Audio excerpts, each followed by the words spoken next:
just me. Jeff, why do you insist on doing this dumb internet shit on TV? I look and see, it's not just me. This place is a fucking joke, man. You're a clown. I quit. So many of us have stood where I stand. We are the young, so raise your hand. So many of us have stood where I stand. We are the young, so raise your hand. They call us problem child. We spend our lives on trial. We walk an endless mile. We are the youth gone wild. We stand and we won't fall. We're one and one for all. The writing's on the wall. We are the youth gone wild. No. It doesn't make logical sense, but it makes. Well, yes, of course. But it makes wrestling booking sense. Of course, this makes no sense. Of course, okay, it makes no sense. However, in pro wrestling booking, which often makes no sense, it would do that. It's about making money. It's not about anything else. Wrestling's always been about making money first and foremost. That's it. Yes, I look and see, it's not just me. Last weekend was the greatest weekend in AEW history. This is the greatest week. I look and see, it's not just me. Security, my safety, my life was in danger at a wrestling show. So many of us have stood where I stand. We are the young, so raise your hand. So many of us have stood where I stand. We are the young, so raise your hand. They call us problem child. We spend our lives on trial. We walk an endless mile. We are the youth gone wild. We stand and we won't fall. We're one and one for all. The writing's on the wall. We are the youth gone wild. They call us problem child. We spend our lives on trial. We walk an endless mile. We are the youth gone wild. We stand and we won't fall. We're one and one for all. The writing's on the wall. We are the youth gone wild. Get wild! Yeah! If you're familiar with how we do things often here on these Wednesdays, it's a lot like one of my favorite movies, Time Cop. What? Fuck you. Fuck you. Yeah! God damn it! It's back up, bitch. I'm a pop star. I'm a pop bad ones. If you wanna ride, hot Bugatti Veyron, I ain't gotta try. Pack it up and move on. Hunter on the rise, loading up a bow gun. You can see me in the streets with my rays on. I'd be like, dating ain't for me, but he's handsome. How do you see a couple guys at the same time? I've been trying to figure out the name of my star sign. I feel it in the beat like, wow. Do you wanna hang out? No. You can catch me at the basement show, like a Malo when I say so. I'm a pop star, I'm a pop that ones. If you wanna ride, hot Bugatti Veyron, I ain't gotta try. Pack it up and move on, Hunter on the rise, loading up a bow gun. I don't play guitar, music on my PC, hands above the bars. Good to be alive, 300 in the bag. Never trust no one, I'll be on the rise, fire like napalm. You can watch me go to space, but you can't come. I'd be like living for the gram and the income. How do you know a thing about what it feels like? I've been out you looking this good with my hands tied. I'll take you there. I'll get my bag. I'll take your man. Watch this space, hun. OMG. Damn. I'm looking better in a lamb. You know my PPO is French. Talk to the hand. I'll rat you out and send your asses to Japan. I'm a pop star. I'm a pop that ones. If you wanna ride, hot Bugatti Veyron, I ain't gotta try. Pack it up and move on. Hunter on the rise, loading up a bow gun. I don't play guitar.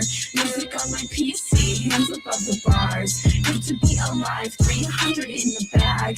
Never trust no one. I be on the rise. Fire like napalm.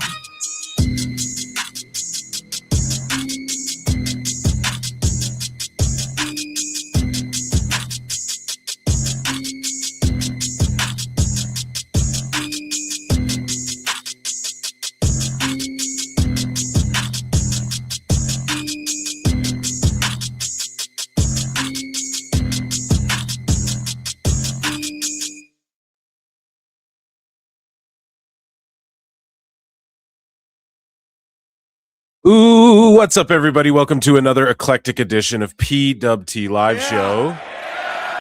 I am your host, the infallible Phil Mark. And we are here. It's Wednesday.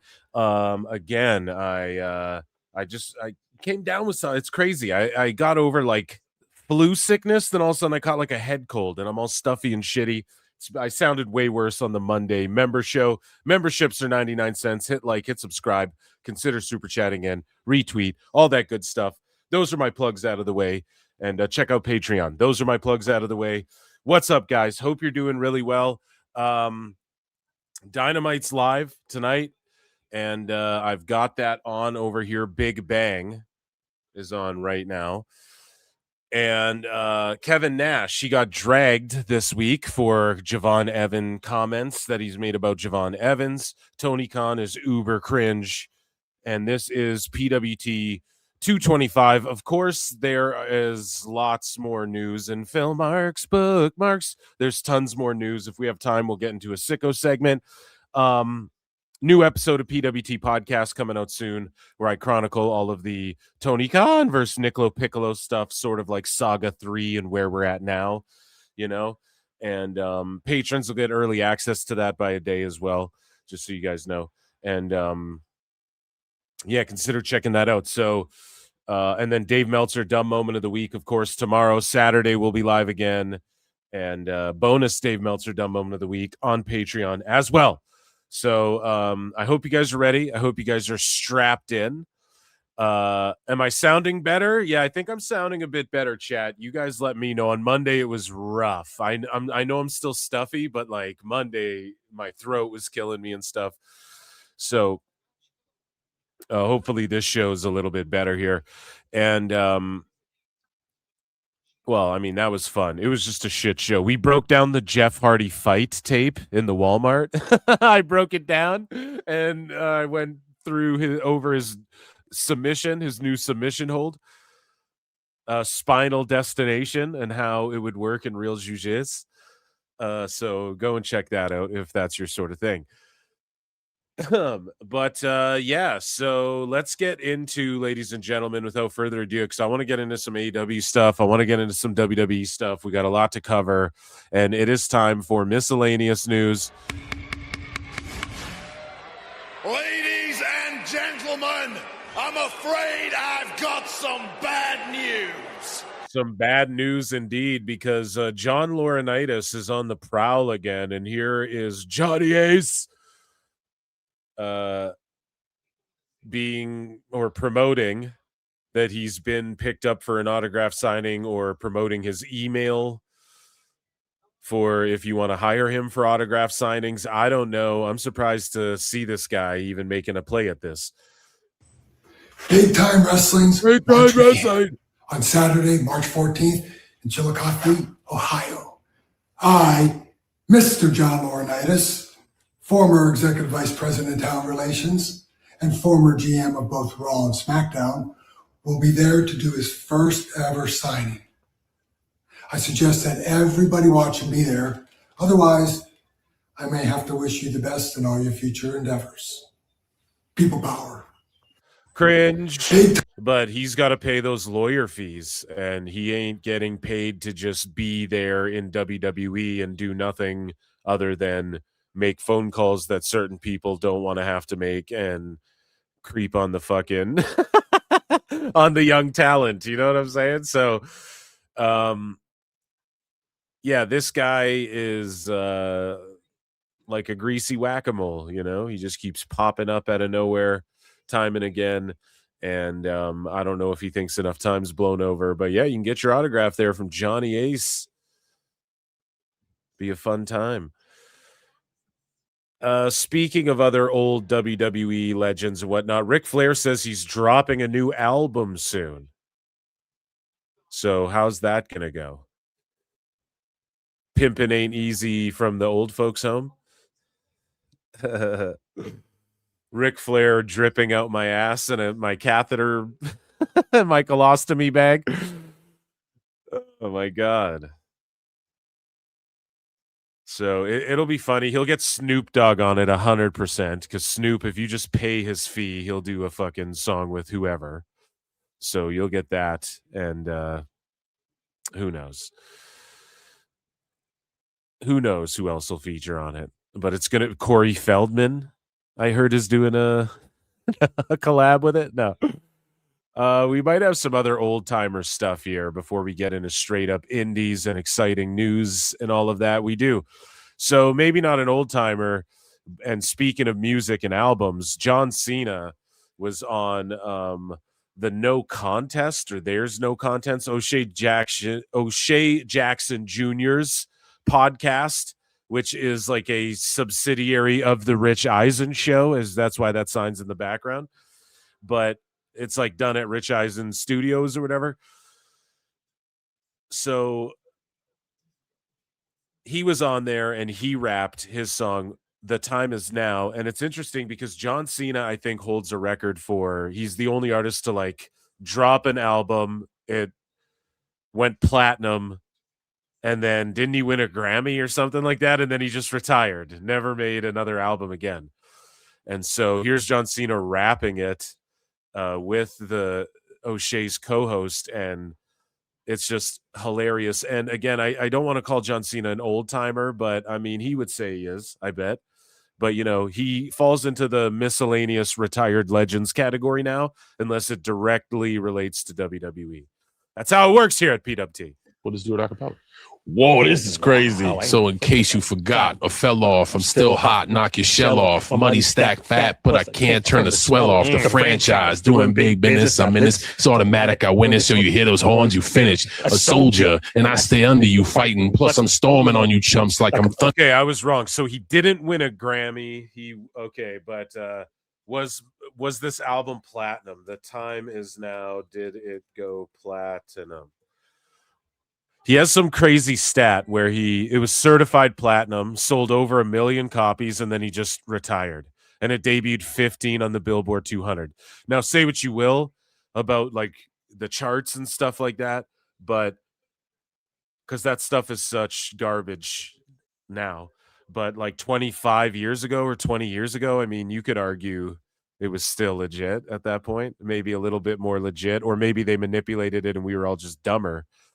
But I think everybody kind of knows, like, okay, fucking, you can bot a song to, you know, in a genre, especially #1 on fucking iTunes that week or whatever. So the game has changed drastically, but who knows if that's what was going on back then. 20 years ago, 1 million records sold. I don't know if you can fake the funk on that one. Thunder and lightning. Ain't no way you break me, kid. I'm harder than nails. Plus, I keep it on lock like I'm part of the jail. Slaughter and stale competition. I got the whole block wishing they could run in my division, but they gone fishing with no bait. Kid, your boy hold weight. I got my soul straight. I brush your mouth like Colgate. In any weather, I'm never better. Your boy's so hot, you never catch me in the next man's sweater. If I hate, let him hate. I drop your whole clan. Lay that ass down for the 3 seconds.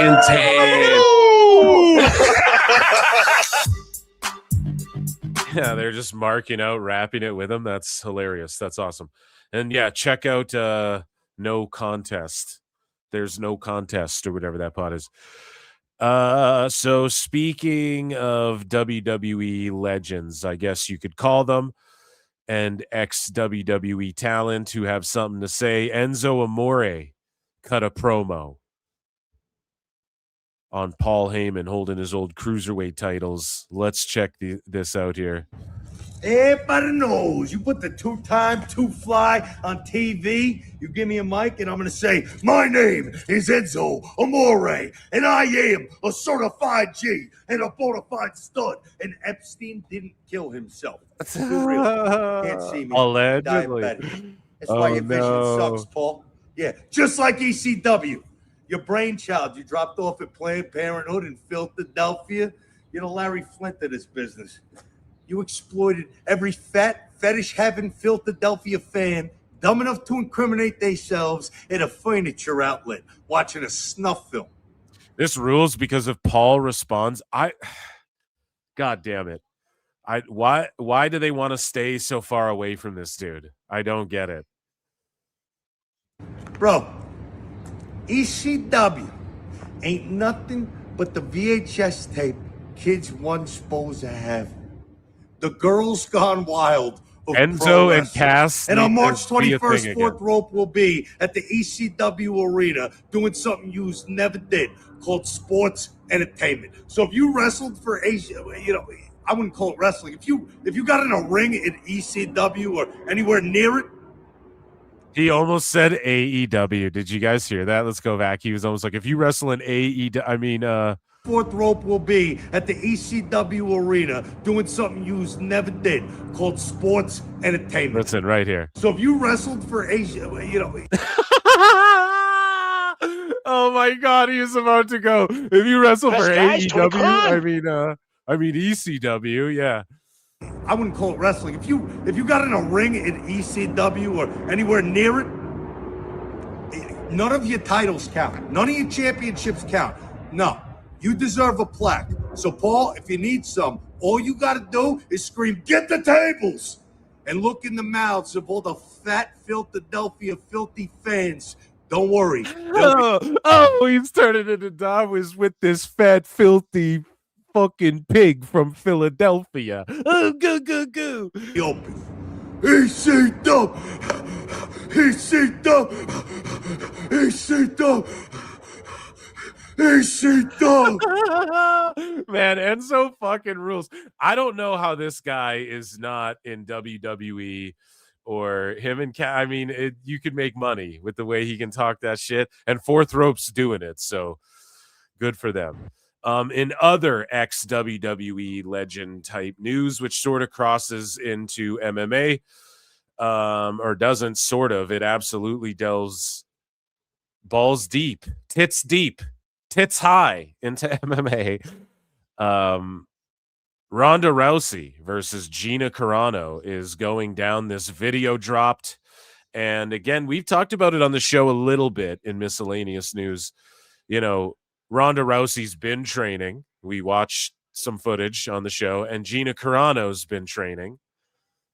And I had assumed, like, okay, maybe they will, like, Dana White's going to do this on the White House card and try and, I don't know, light a fire under the asses of women's MMA fans, right? Like, listen, this Rousey Carano fight, it's a big fight, but we'll talk about it. Let's talk about it, as Trick Willie would say.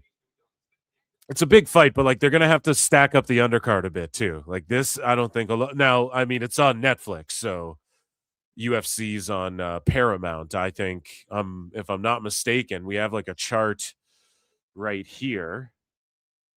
So Paramount, yeah. So we have a chart right here. We can look at it. Shout out Raj Giri. This is courtesy of the Hollywood Reporter as well. You know, YouTube way up here, 12.5%. Netflix, 8.8% of the streaming services ranked by share of TV use, according to Nielsen, January 26. And you look down here, Paramount has 2.3%. Warner Bros. Has 1.4%. So like UFC's on Paramount, and then Netflix has all this viewership. I mean, and Rousey's talking that shit. Which we'll get into, but let's just watch this promo video.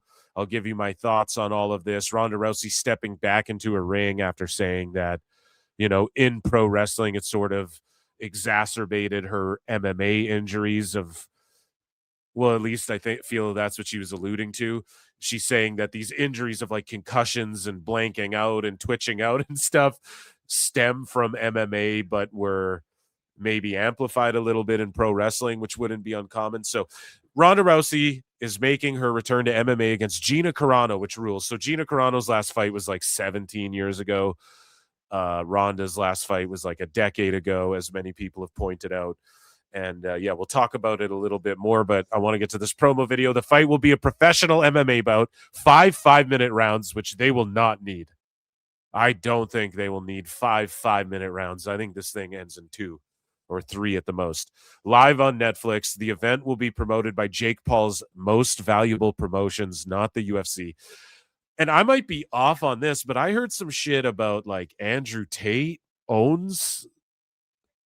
Let me Google this. Let me grok this and fact check myself with AI and pull a Dave Meltzer. But does Andrew Tate own most valuable promotions with Jake Paul. Am I off on this, or does he have like his own promotion? Okay, so I'm not sure. Yeah, I was watching some video and someone was saying like the fighter, so most valuable promotions, the key details, MVP ownership. The company is explicitly owned and managed by Jake Paul, Nakisa Bidarian, aiming to prioritize fighter first deals. Yeah, okay, so maybe someone was just talking shit, but either way, that doesn't even matter. But I'm just saying Jake Paul's making a huge play here, and Ronda Rousey came out and said that she thinks this could beat the big White House card this summer, and she's right. It honestly could in total viewership. Let's watch this trailer they dropped.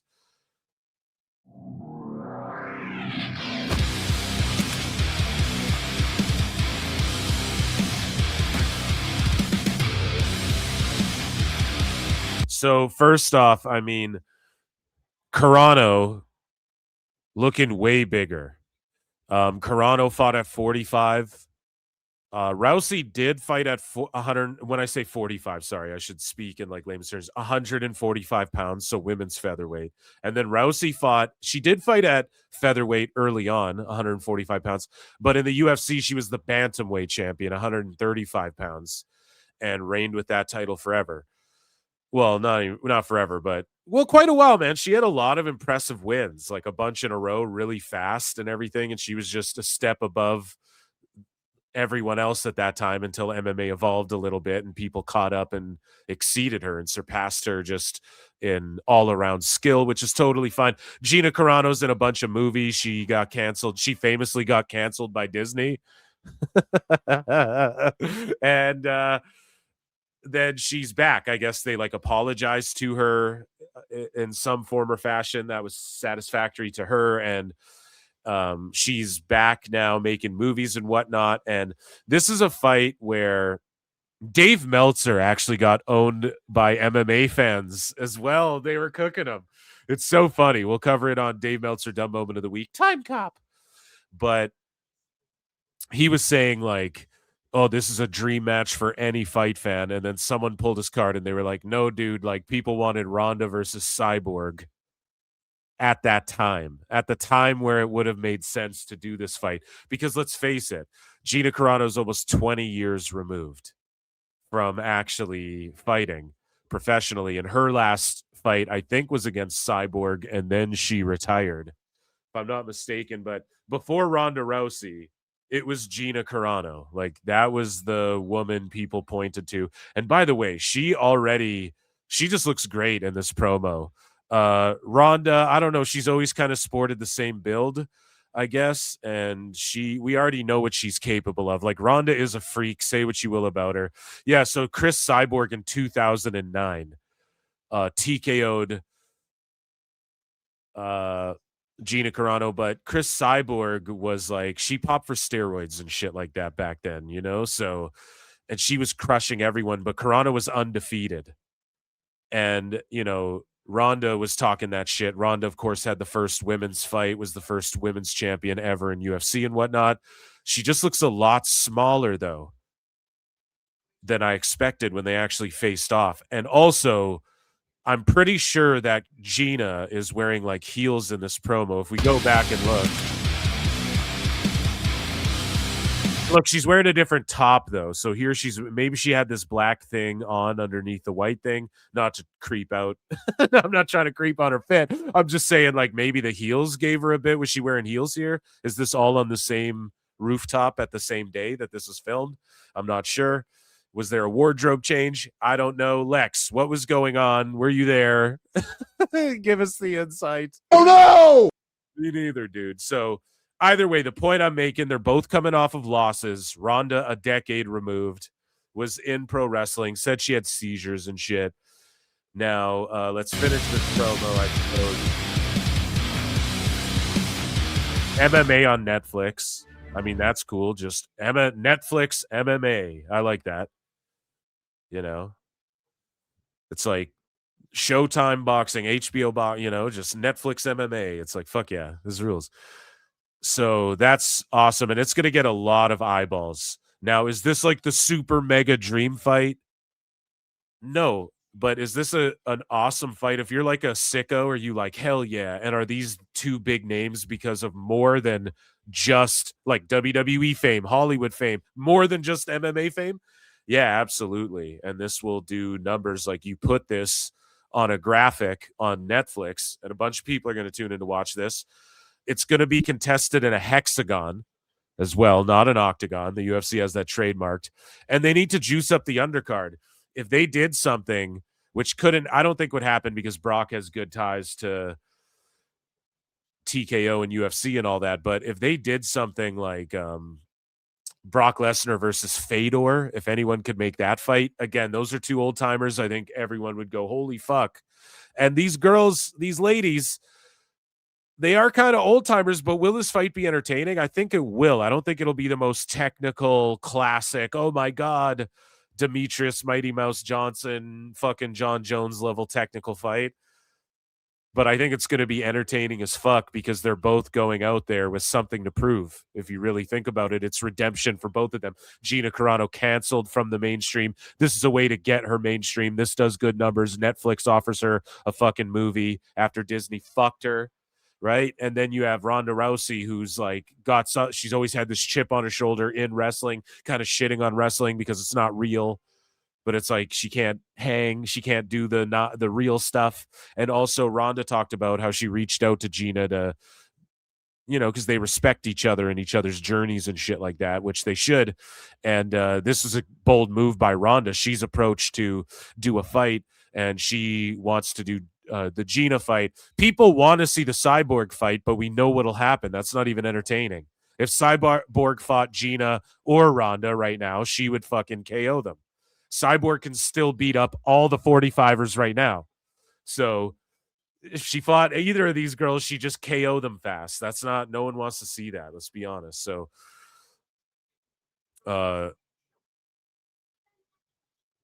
this is a way more entertaining fight because they're both coming in with like long layoffs.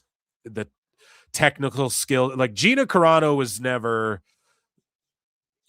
people don't remember her as like, oh, she was the most technical, strongest, freak speed, freak power fighter or anything like that either. Okay. So it's not like that. But at the time she was the cream of the crop in what she did. There wasn't a lot of women's fighters. She was the name, and she was undefeated. Ronda Rousey, I don't know. I compare her to Mike Tyson just in that when she got beat fucking bad. And she wasn't really the same after getting humbled a couple times, sort of like Mike Tyson. But when she was winning, she was just devastating and smoking these girls like fucking. Some of the TKOs she had, like, I don't know, the knee to the body. I forget who she's fighting. It might have been Kat Zingano. She like rushed her, and it's just like knee to the body, judo flip on the head, punches, you're done. Like Ronda she fought Betch Koea and just fucking KO'd her with a right. I think it was just like a clean right straight, and just fucking face planted her after this girl talked all this shit. Like Ronda, and then she was arm barring everyone in the first round. Arm barring like Miesha Tate, who already fought her multiple times, and she was still just arm barring her. Like you can't stop it, So she imposed her will, but when she got bullied, she couldn't really take it. That's to me like Mike Tyson a little bit.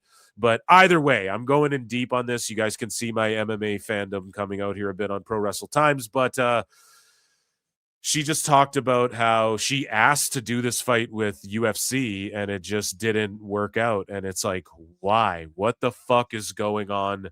Is it like the new ownership that is inevitable? I feel like UFC's getting ready to, like, Dana's way more interested in the Zuffa boxing. Maybe he just didn't want to see these girls fucking hurt each other. But like, why wouldn't UFC jump on this? Because they've abandoned pay-per-view and they just don't give a fuck anymore. And I've been saying, like, Dana does not give a fuck anymore, Dana White, and he's just making that sweet TKO cash and doing his thing. But yeah, here's Ronda Rousey just talking about this quickly. I always said that Gina is the one person I'd come back to fight for. But can I just say this, though? I know, like, MMA fans are shitting on this fight a little bit. Like, no one wants to see this. But, dude, casuals are talking about it. And that's what you want to pop a big streaming number, right? So it's a W. This fight is a W. But for it to be like this, oh my God, what an amazing night. We're going to need more than just this fight. I'm sorry. They better pull something cool out of their ass quickly here. Maybe like a Mike Perry fight or something like that. The more that Anyway. I thought about it, I was like, you know what? I need this. I really need this fight. And I reached out to Dana and asked him if he would be interested in it. And it didn't exactly work out with the UFC, but it led us to here today. I was 9 months pregnant and I saw a video of Gina Carano giving an interview and like Nate Diaz versus someone, Jorge Masvidal. I don't know. They already threw down, but like just some of these names, some of these guys. And then like if you put another legend fight, I was going to say imagine Brock versus Fedor. That's one that UFC could never pull off. But if you could put that on any card right now, that's a freak show, Pride FC.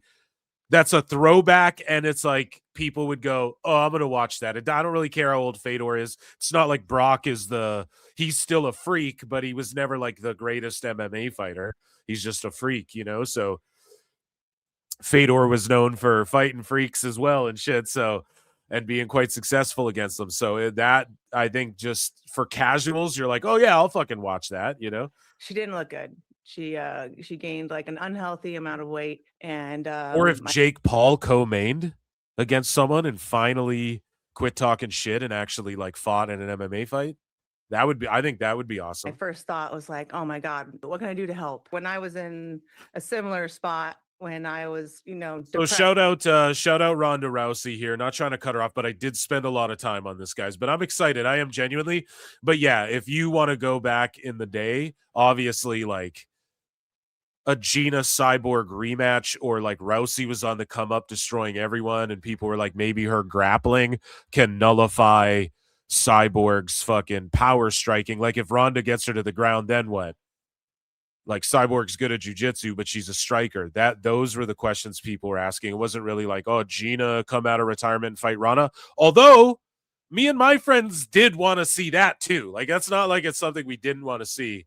And yeah, as far as MMA fans, I think they might, like the more elitist ones, hardcore fans might scoff at that fight, but I don't know. I think it's quite interesting personally. So speaking of things that are quite interesting, we head over, and we're talking about Netflix, right?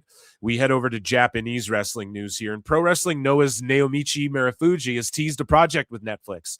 The other day I went to Netflix for a certain shoot. Seriously, it was just pure heaven for me. Way too perfect. Full details will be announced later.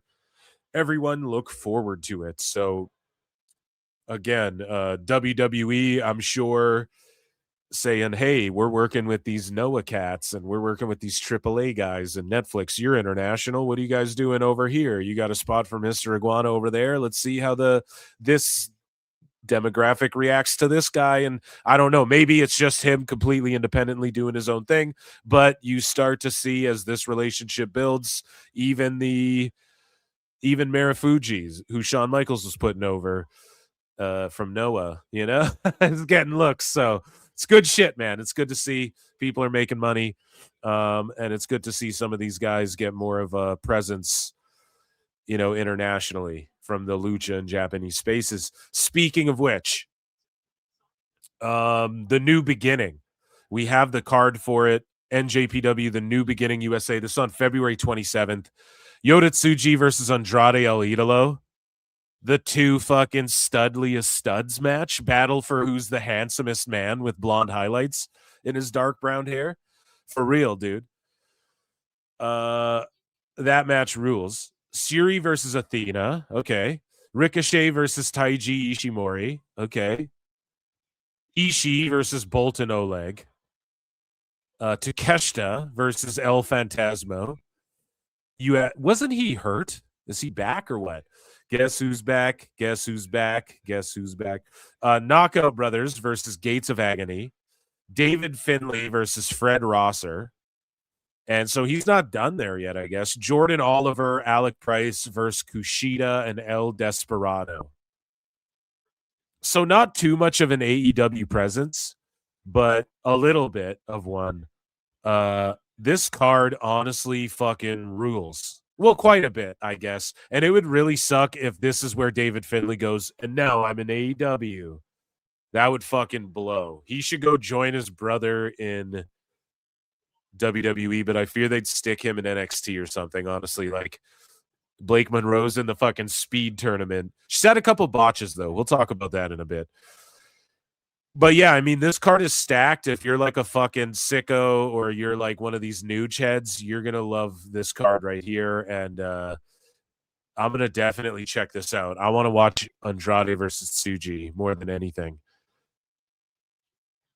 And Finley's a guy to keep your eyes on, just in case he does pop up in the Fed. Let's say you're a fucking E-drone. It's okay. Just admit it. It's fine. The majority, fucking lots of people are. The majority of fucking casuals are, and I would say even most hardcore wrestling fans. Just because you like the Fed doesn't mean you're not a hardcore wrestling fan. Okay? Yeah, keep your eyes on Finley's kid there. And we know WWE was interested in the Knockout Brothers. Gates of Agony are sweet. So, and then Ricochet, whatever. Like, I'm not even going to hate. He's going to have a good match with this Ishimori dude. You know, I'm not even going to hate on, like, yeah, he can wrestle pretty goddamn good. He can. And notice he wrestles a way slower pace than, like, he leaves WWE and he doesn't go as crazy as he did in PWG and shit. Because A, you can't, and why can you? Or why would you? You'd fucking hurt yourself. But B, he probably can't quite go as hard. And I don't blame him. It's actually good. It's not like I've ever sat here and went, yeah, Ricochet has fucking terrible matches. I've never said that. I even said when he left WWE, Ricochet fucking, I don't want to hear anybody saying, oh, he doesn't increase the ratings, because that's not what he's used for in the Fed either. You know, he's a guy that's there to have like an exciting match or whatever. Just in AEW, he's not going to stand out too much. And it's funny because he tries to stand out by not going too crazy. It's just really funny when you think about it. But and then yeah, obviously he's fucking cringe as fuck online. But he'll probably have a banger. You know, I'm sure Dave will give it fucking 17 stars. But we'll see what Dave does. He's been liking Andrade, but I just don't think he likes Tsuji too much. So anyways, let's continue along here with this Japanese wrestling news. I just have a couple more before I check in. What time is it here? 1:45. Yeah. So Zack Sabre Jr. makes his first ever entrance in India. So he's a New Japan guy.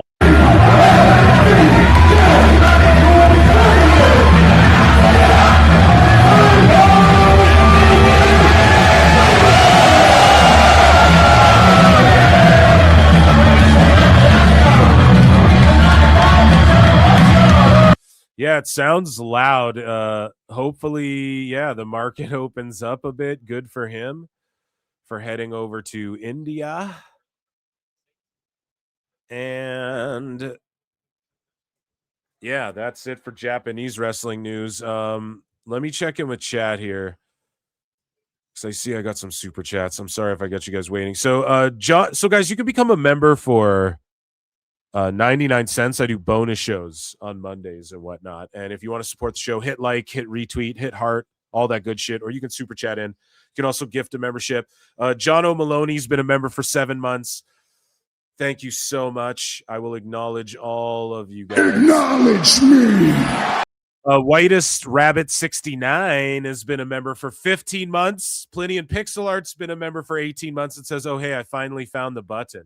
And Plenty and gifted 10 Pro Wrestle Clips memberships. Dude, that's a huge holy shit. Holy shit. Holy shit. Hopefully some hate watchers get those, guys. Enjoy. Thank Plinian for the thank him for the access to the bonus shows. They fucking rule. And that rules, man. Thank you guys all so much for the support. And yeah, make sure you guys hit like and all that good shit. Plenty, and that rules. Thank you for the huge fucking support, buddy. And okay, yeah. So Dynamite's on in 15. What else is chat saying here? Lincoln, yo, what's up, Lincoln? Yeah, everybody thank Plenty, and if you got a membership, that rules. Ricky got one. If that happened, shout you guys out. Okay, so we have a little bit more news here. I thought El Phantasmo got injured last week. Yeah, I thought he got hurt or something. The best guy. Why is New Japan starting their U.S. push again? Because AEW fucked up and didn't help them. Okay, a round of applause for all the members, everybody watching. Appreciate everybody. PWT Universe rules.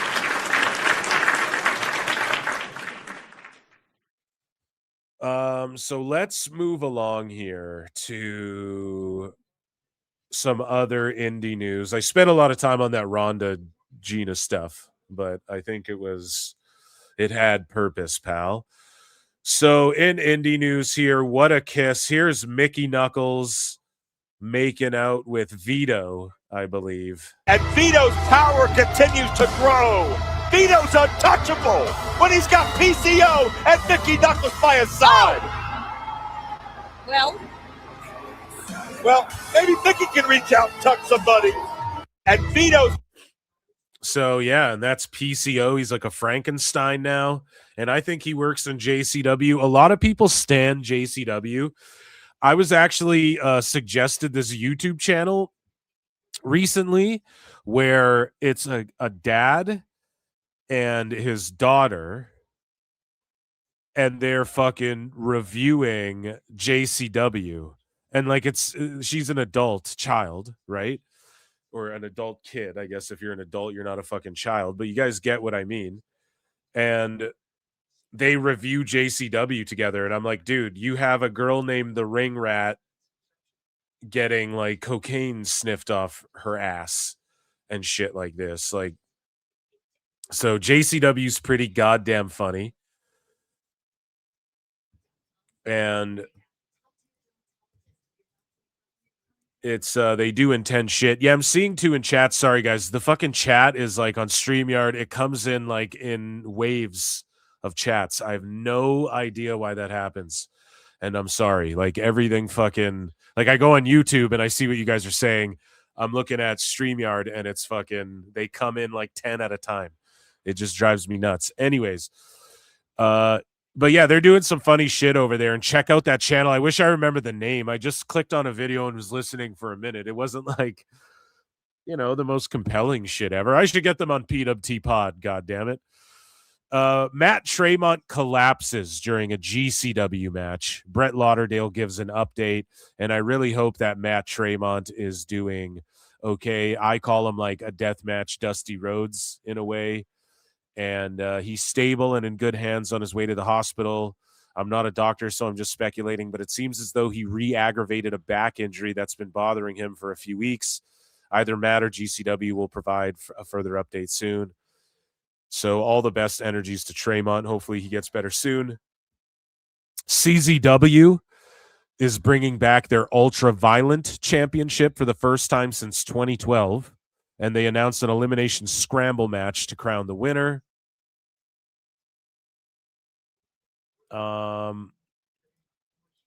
In other indie news here, Jimmy Wang Yang pulled up and he still got it. Call me all. So yeah, Jimmy Wang Yang pulled up and he's still wrestling like a motherfucker.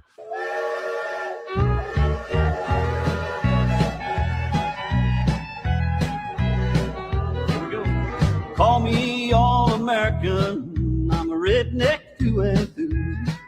I got my hat, my pickup truck, and my hound dog, he's named Blue. Some people... Yeah, man, he was awesome. I love the fucking, what were they called? Like the Dragons or whatever in WCW, the Jung Dragons or some shit. And I think Jamie Noble was rolling with them, and then you had 3 Count and all that. Good shit. Speaking of good shit, pal, which we'll get into that in a second, but here is a tag team duo that I want to see in WWE one day. Here's Sapphire Reed, and here's a post she posted with her tag partner, and they've been hitting moves on each other since they were just like high school kids, and now they're a tag team on the indies. Hitting RKOs and shit. And then now they're a tag team, matching gear, hitting fucking moves. I want to see them in the Fed. We need women's tag teams that come up as tag teams instead of just two girls being stuck together, which you don't obviously get away from entirely, like KC2 worked. But we need women who get over as fucking tag teams now. That needs to be the next generation that comes in. Women who are fucking, we're a team and we're like heavy machinery. We're like the natural disasters, but we're two chicks and that's our thing instead of just two girls stuck together that were singles and we just need bodies for the tag division.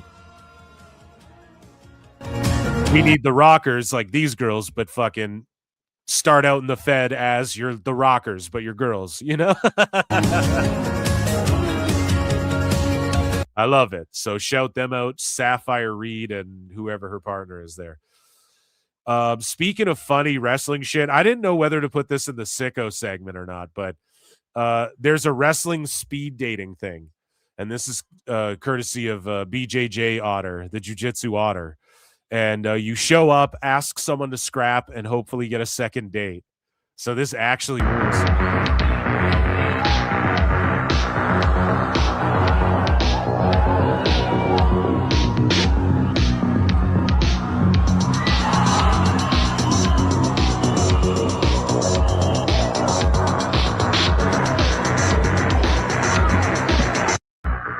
I don't know. I like that. That just seems like a fun time. In my younger years, I'd partake. So, speaking of yesteryear, you know, we thought that Warner Bros. Was for surely going to land on Netflix or with Netflix. Warner Bros. On Netflix. They just own everything. So, Warner Bros. Is now considering restarting sales talks with Paramount after their latest offer. So Warner Bros. Are now like, hey, Paramount hit us with this offer out of nowhere. They're desperate to own the WB catalog of all the classic shit, which shout out Tubi, by the way. Warner Bros. Was like, yeah, fuck Cartoon Network and all these old animated shows. Tubi went, okay, we'll buy them. And now on March 1st, they have like 90 plus fucking cartoons coming to Tubi, like Freakazoid and shit. Y'all remember Freakazoid? Like Animaniacs and all these shows are all just going to be on Tubi. Like this whole library of fucking WB Cartoon Network, Ed, and Eddie, I think, and all these shows, right? Ed, and Eddie was Cartoon Network, right? Pretty sure. So all of that stuff will be on Tubi just for free, which is like a huge game changer for if you want to raise your kids right and show them proper cartoons. If you want a little nostalgia run, I'm an adult and I'm not ashamed to say, dude, I'll go back and watch. I'm going to do a rewatch of Batman, the animated series. Fuck around, you know? Now, I don't think they get all the DC stuff.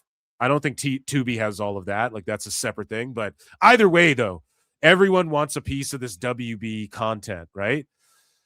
WB, other than AEW, which is quite telling. But Warner Bros. Is considering restarting sales talks with Paramount after their latest offer. So Paramount's like, hell nah, we want a piece of it. So I wonder what could happen. Is there a world where, and someone would need to break this down online, who's smarter, like a Nicolo Piccolo or some shit, needs to break down, like, is there a world where WB goes, okay, we'll sell all of this shit to Netflix and then we'll sell all of this shit to Paramount? And, you know, Discovery, even though we said it's going to separate into its own thing, will, you know, I don't know. Is there a world where they do that? Okay, all the Discovery shit, whatever, over here, but then Netflix gets all the DC stuff, or maybe Paramount, that's what they really want is the DC stuff, and they're trying hard to get that, and they're like, well, we don't care about this other shit. Netflix can get it, and then Netflix like, well, we don't care about that, and then something else gets left high and dry. Who knows? I don't know how this reshapes all of this stuff, but either way, Bloomberg.com wrote a fucking article on it. Going here, let's click on this and let's just see if it means it undoes everything ever. No, okay. I'm not fucking accepting all these cookies. So yeah, fuck that. I'm not reading that article. Moving along here. I pulled up the chart before. We can see it here. Just a quick update. Nielsen's gauge on streaming services ranked by share of TV use. YouTube has 12.5%. So we've tracked this for about a year now here on PWT. And YouTube fluctuates anywhere from like 11.5 is where they started. They landed in the 13.5, I want to say. It's at one point they fell down to like 12, I think, and they just sort of, they're in the 12%, 11 to 13%. They're in that range. So they've sort of maintained and stayed there. Netflix 8.8%. Disney, whatever, Prime, Roku. We're looking at what has wrestling. So Tubi and Roku, I guess, have wrestling. Roku has 3%. Tubi 2.1%. So Tubi and Roku crush WBD, but we're expected to believe that WBD wouldn't be pumped if 500,000 or more people were watching fucking Dynamite and Collision. Meanwhile, when Collision does 500,000 viewers, which we're about to get into in AEW news, there's no like, oh, well, also 500,000 watched Collision on, like Dave doesn't even try playing that game. But what does Collision do? Anywhere from 150,000 to 300,000 seems to be their fucking usual. And then there's those 200,000 floaters that'll watch any, like if Dynamite's doing something, there's like 200,000 people out there who are casual AEW fans who will like, okay, they're doing blood and guts, we'll jump over, and that are still on TV. So they didn't go to Max. So what the fuck is going on here? Right? Did 1 million people watch Collision? Are we going to fucking play that game? It doesn't even make sense. Because in that case, hey, 400,000 people are watching NWA. You know, what is NWA on Roku or whatever? What's Evolve on? Tubi? Maybe I got those backwards. Hey, 200,000 people watching Evolve on Tubi. Like, we could just play that game all day. It's fucking stupid because WBD has 1.4%. Now, remember, we tracked this before. WBD was split into two shits. It was like Warner Bros streaming, and then Discovery was like its own thing. But the numbers were both so low that they combined them into Warner Bros Discovery on this Nielsen chart. So for whatever reason, they were tracking Discovery separate from WB. And then they merged them, and they're still only 1.4% of the viewership. So this isn't like a gotcha. I'm not trying to do a gotcha on AEW, but like, what does and it's funny because Matt Hardy, I am Phil Hardy. I have been followed by Matt Hardy. I have been deleted. Okay. So Matt Hardy tweeted out, though, that, you know, TNA doing these good numbers on AMC doesn't factor in the AMC Plus or TNA Plus numbers either, which is fucking hilarious. And lastly, we have BJ Bethel, who says, Janelle Grant update. Grant, McMahon, and WWE have agreed to June for the arbitration hearing. And then Brandon Thurston kind of owns him here and says, this is simply a hearing before the judge in June to argue about whether arbitration should be compelled and whether Grant takes Discovery, which will by that time be argued on paper. Some may be reading this as if they've agreed to an arbitration itself, which they have not. So, okay, kind of defending Vince for once, maybe a little bit. I don't know. Not that, like, I need people to defend Vince just for Thurston. That would be a rare, or it's not even a defense, but Bethel's like, oh my God, he's like misunderstanding some shit. And then fucking being like, they moved to arbitration. And then Thurston has to be like, listen, he probably was reading the replies and was like, yeah, a bunch of people think this is what it isn't necessarily. We covered what Thurston wrote about it before as well. So it is what it is, man. And that, ladies and gentlemen, was miscellaneous news. Oh, man. Ladies and gentlemen, I'm afraid I've got some bad news. And we're going to get into it, guys. Patreon.com/Pro Wrestle Times. What is chat saying? I'm gonna head over quickly to YouTube and just make sure I'm not missing like 100 fucking chats. And for people on X was experiencing some fuck shit, and even StreamYard was saying it was experiencing some fuck shit on X. And so I don't know if what's going on over there, but apparently like people aren't. YouTube was down yesterday too. It's black helicopters. They're erasing the files. They're scrubbing the internet of any, you know what I mean? So everyone's saying what's up. Hope you better. Yeah, I still clearly have a cold, but I'm doing my thing. I caught some episodes of Courage the Cowardly Dog, Hanna-Barbera. Yeah, I think all that shit might be on Tubi. TNA did 254. We're about to talk about that. Actually, yeah, let's not jump ahead to AEW news. Let's get into TNA news, ladies and gentlemen. And I put a poll in the chat earlier. I said, how do you guys watch TNA? And I wanted you guys to vote in that. Make sure you vote in that, or I think I ended it, but yeah. I'm curious to see how many people watch on AMC/AMC Plus.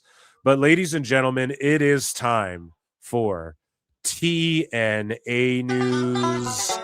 Get the banjos and the guitars. Chat. So Mance Warner and Steph DeLander reintroduce themselves. Since we're new to AMC, let me reintroduce us. And if you're sitting at home wondering who we are, oh, baby, you're about to find out. You look at a Mance Warner. I fight, I bleed, I walk through people. Every place I go, somebody finds out the hard way. And I'm the beauty next to my beast, Steph DeLander. Here in TNA, everyone's worried about politicking and climbing the ladder. All we're worried about is stacking bodies. Here at TNA, there's a whole bunch of talent. They like a family. But the last time old Metzer checked, family don't pay my bills. Violent. Yeah, so he's all painted face. He's like one of the Tongans over here. Like, what's going on with the gimmick there? I'm all good with it. I'm glad that Steph DeLander's back on TV after trying to get bookings and stuff after she was all injured and shit. Moving along here, Ariana Grace shocked the world and won the TNA Knockouts Championship, and people are pissed off about it. I think it's getting the right kind of heat. It's clearly working considering the ratings that TNA are doing, and this is the last bit of NXT guy.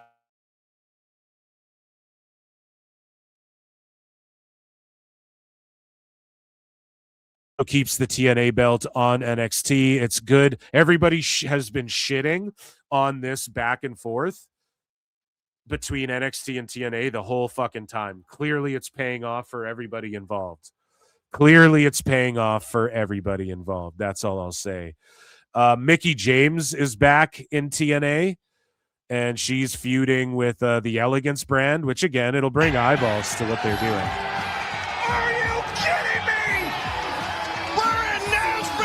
Okay. It's time for hardcore country.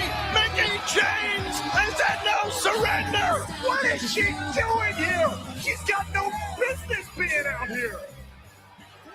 The 5-time Knockouts World Champion, the TNA Hall of Famer Mickie James, going right after Ash.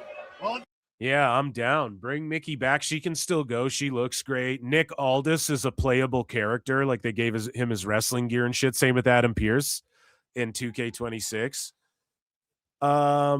So Trey Miguel won the international championship.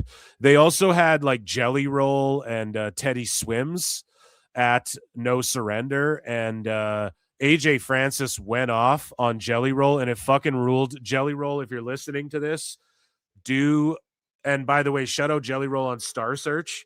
I thought fucking the two finalists were I couldn't believe it was those two. and I think the judging was really bad, but you did good, Jelly Roll. And I think he should do a match in TNA against Francis. I think that's a fucking brilliant idea. I think that would do numbers. Francis popped a rating too with his main event. Say what you will, he had a fucking awesome match on TNA. TNA deserves more love. I got to start reviewing their shows, and I'm going to for you fucking guys, like more in depth on PWT pods. I'm going to, but and I know I keep saying that at the start of the year. I've been fucking sick. Do you guys hear my voice? This is terrible.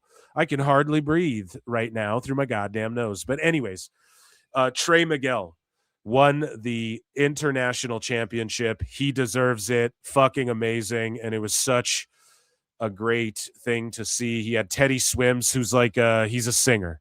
He's like a Jelly Roll. People think they're related. And why you need to sub to the channel and tell everybody to sub to PWT, because X is experiencing like fucked up stuff like all day. I guess it's weird because YouTube blacked out. I lost my trail of thought when I was talking about this before, but YouTube blacked out as well yesterday. You guys can look it up. It fucking was like down worldwide and all this shit, and weird. It was working weird. It was fucked up for me. I tried my desktop, my phone, my television, everything was fucked on YouTube. And on X, it's experiencing weird things today where like on live nobody's getting reached, and like it's everyone's experiencing like weird. So when I tried to go live, it was like there's a high volume. StreamYard's experiencing interruptions. X might have disruptions. Learn what to do here. And they like linked me to a troubleshoot page and all this shit. And yeah, I looked it up off to the side here, and yeah, X has been fucked, I guess. So weird conspiracies afoot. They're wiping the files clean, and this is why you need to be subbed to the channel. Our X family are going to have to watch an X replay. Who does that? You know what I'm saying? If you're on X, tell everyone to subscribe to the fucking channel, okay? Anyways, though, shout out Trey Miguel. He deserves that like a motherfucker. So Kazarian announces that he's... Well, actually, sorry. We talked about the Jelly Roll thing. Let's go with that and AJ Francis. Then we'll talk about the re-signings.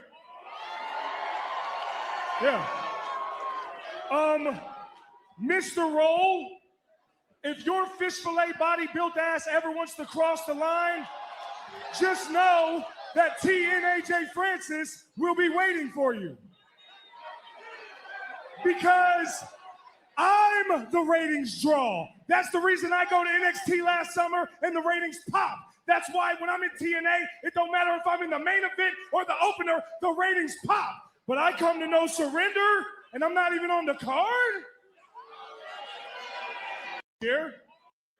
They should absolutely run that fucking match if Jelly rolls down. And if he loves pro wrestling like he says, and how he's taken to it for exercise and all this shit, he should absolutely do it. So Frankie Kazarian announced that he re-signed with TNA, which is awesome. You see, for the first time, I am thrilled with TNA management because I recently signed a brand new TNA contract. Oh, great. They all boo him. And with that contract came a much-deserved and substantial raise. Because let's... Yeah, Kazarian's good shit. He'll end up being a coach. He'll either work for TNA behind the scenes in like a prominent role, like a higher up role, or he'll become like a coach, producer in WWE type thing. So he's good to go. And he's like on a great run now. You could argue Kazarian's never been hotter than he is right now. You could honestly argue that. Because, yeah, it's easy to be on a 2 million viewed show when fucking Hogan's on it, right? It's easy to be on the CM Punk Collision show and think you had a part in the 1.8 or 1.4 million viewers or whatever, right?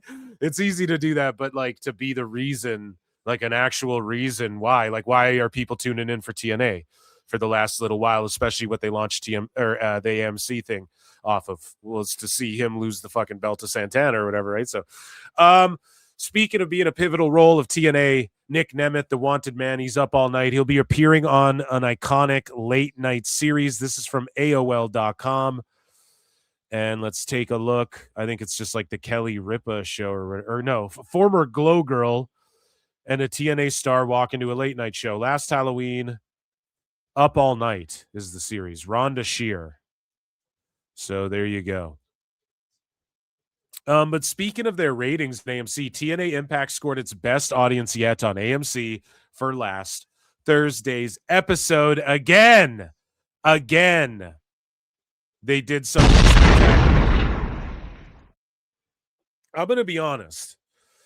Everything's playing out as I predicted. You guys know this, right? With the whole TNA thing. Everything's playing out to a fucking T, but it's just happening a little quicker than I anticipated. I didn't think we would see them maintain and actually increase week after week. Now, again, it's a few weeks. This happens.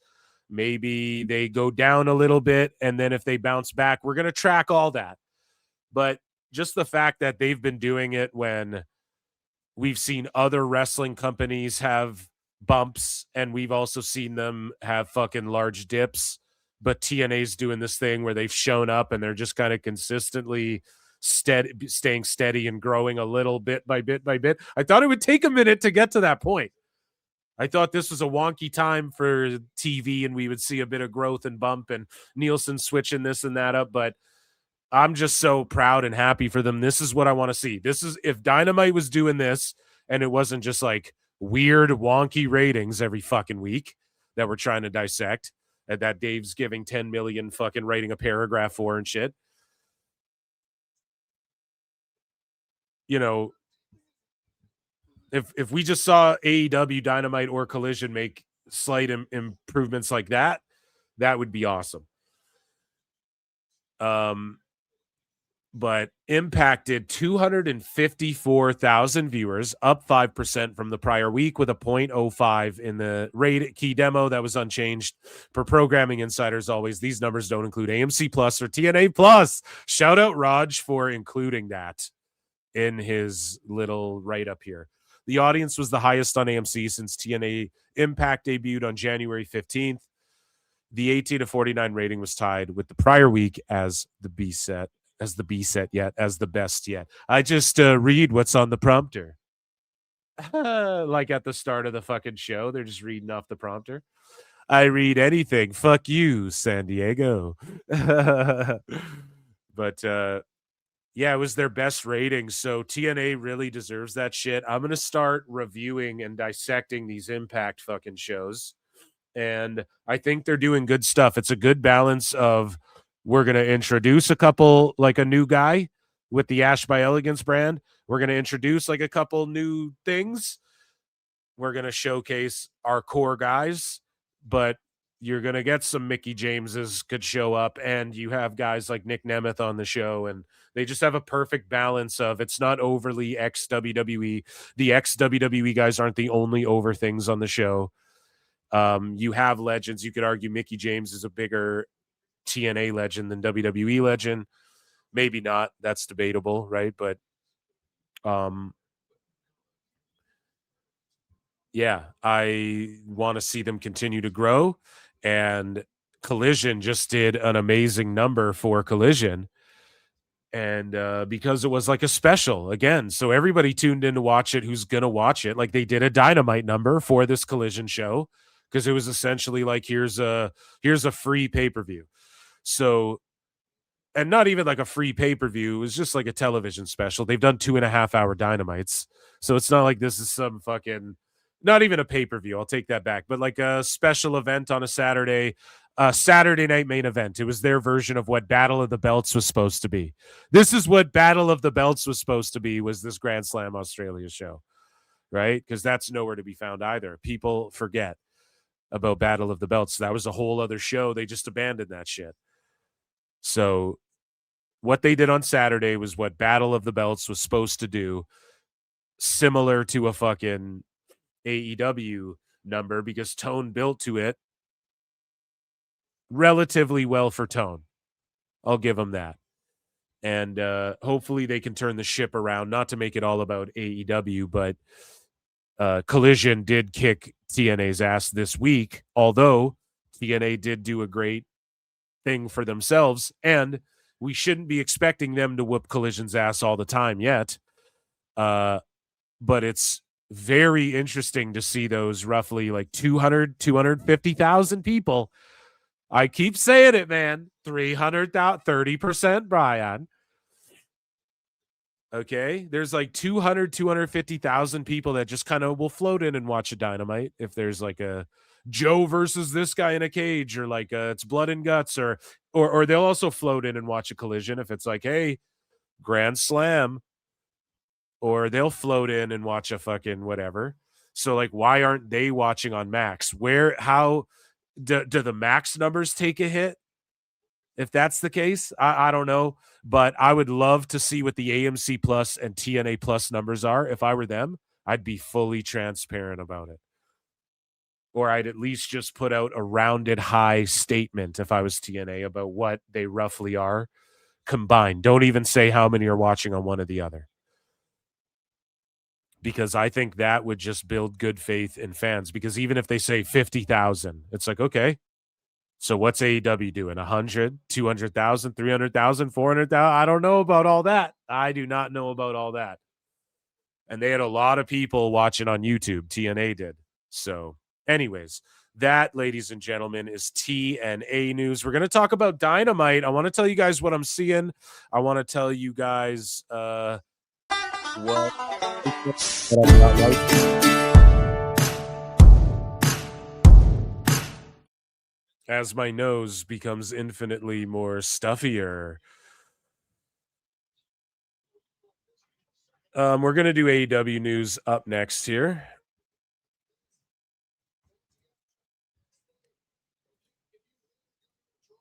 Patreon.com/Pro Wrestle Times. And let me pull up this Dynamite card actually as well. You guys can take a look. So I like how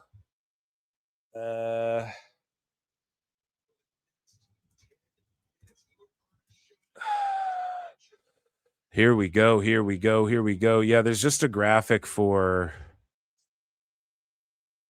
just the one match. Interesting. Usually they have like a full card graphic that I'm not seeing. So all we know is that Omega's taken on Swerve. We have the Brawling Birds TV debut. Moxley versus Mark Davis, which we're looking at right now. Let's check if Tone went live. Yes, he did. Another live. Perfect. We got a lot of Tone EFAPing to do.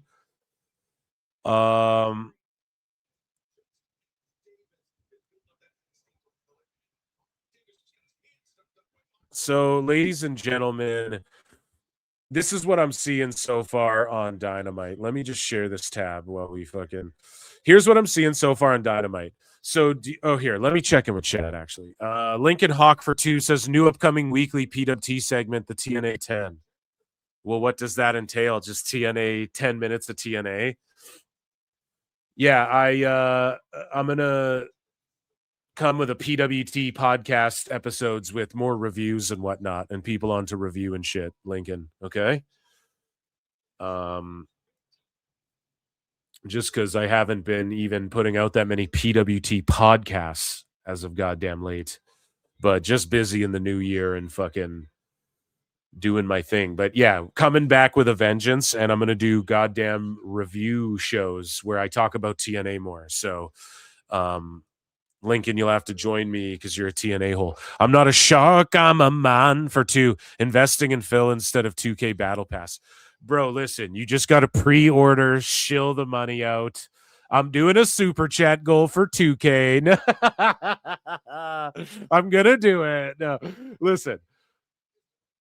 Fucking just pay for the whole thing, and then I think the pre-order on Monday Night War edition or whatever, then I think you just get all the battle passes that you don't have to pay extra, but you can pay extra to like skip them if you want, which it's just insane. We were I'm joking about the Epstein files, but apparently he was encouraging I don't know he was like behind microtransactions and shit, dude.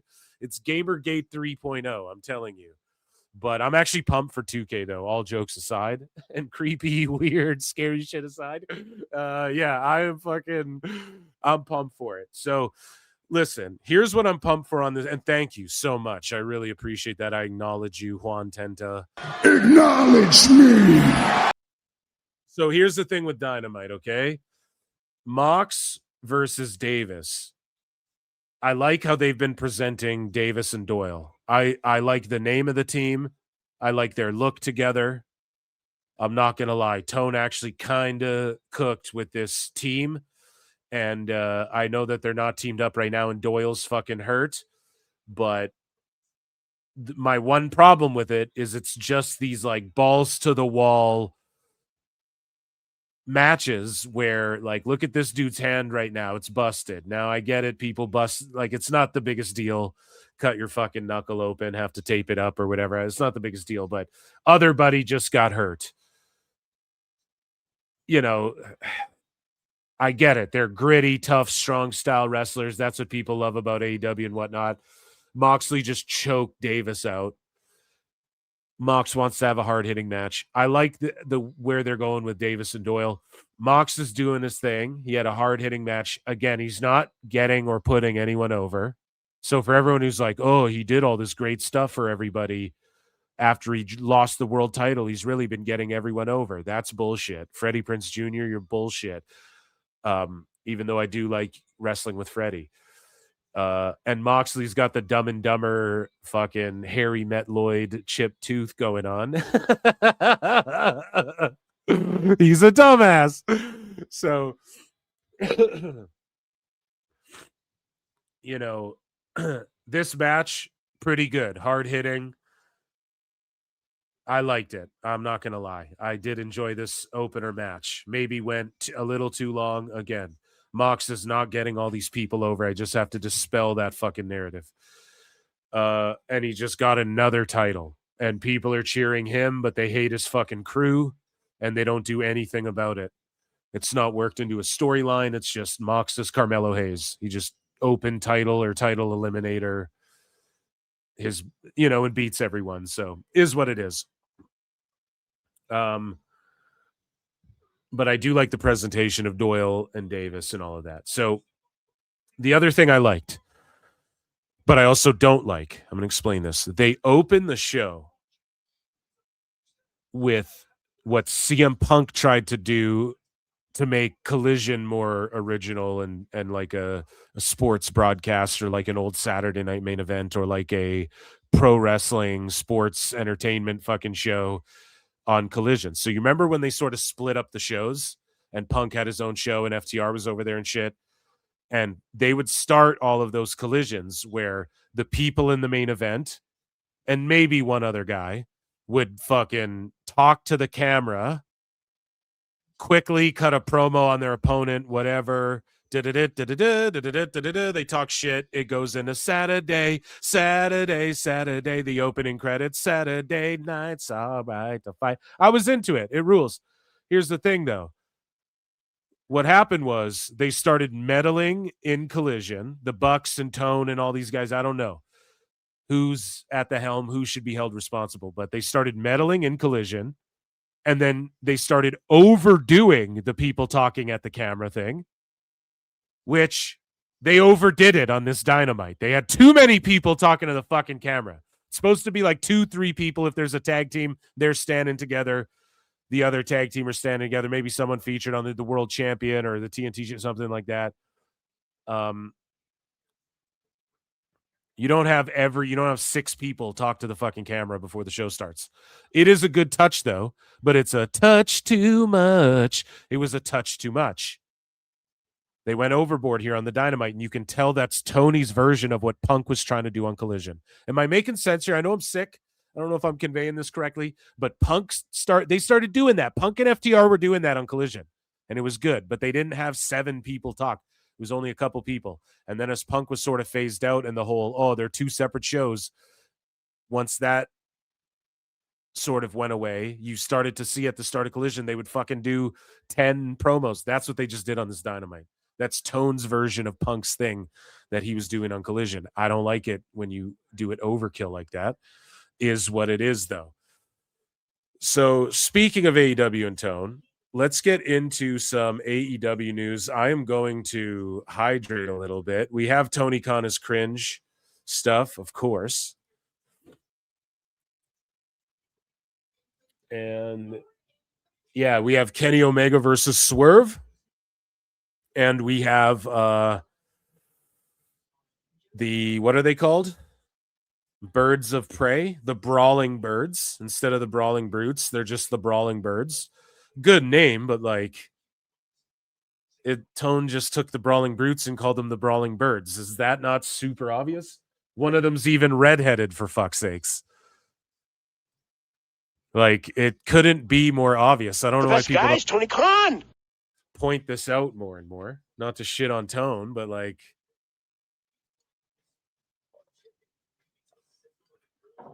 come on, Chief. Sorry, guys. I'm just chugging water and coffee. Ugh.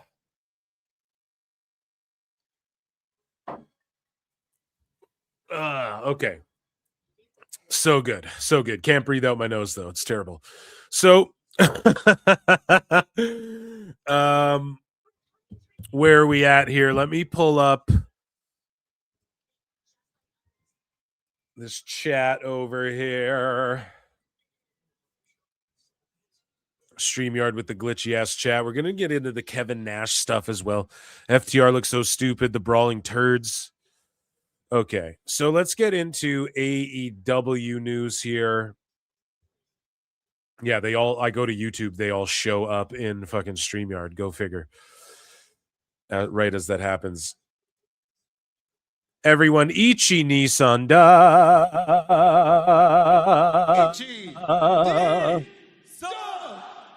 For AEW news. And of course, the best guy's Tony Khan.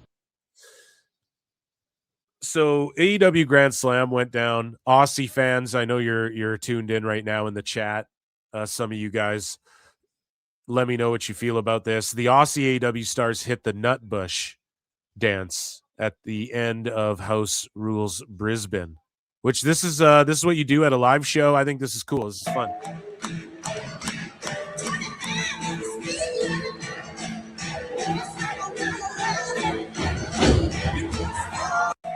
Where's Buddy, guy?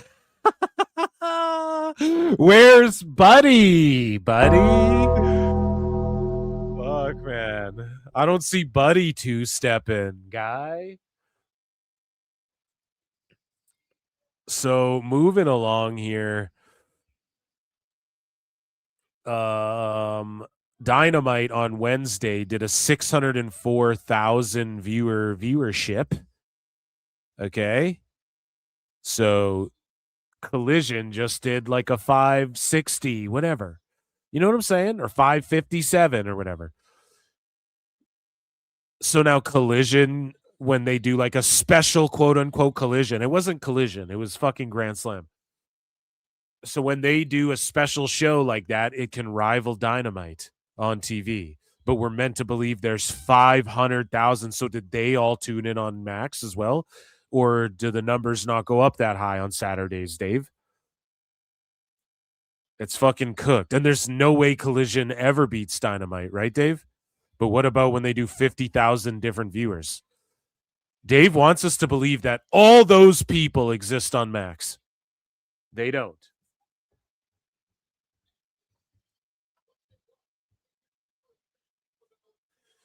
So they did a 0.12 in the key demo. Good for Dynamite. Honestly, good for them. I'm not even trying to hate on that shit. But they were in, well, let's break it down a little bit more. Break it down. Raj Giri post 604 viewers. It was down 8% from the week before. Key demo was down 20%. Doesn't include the HBO simulcast.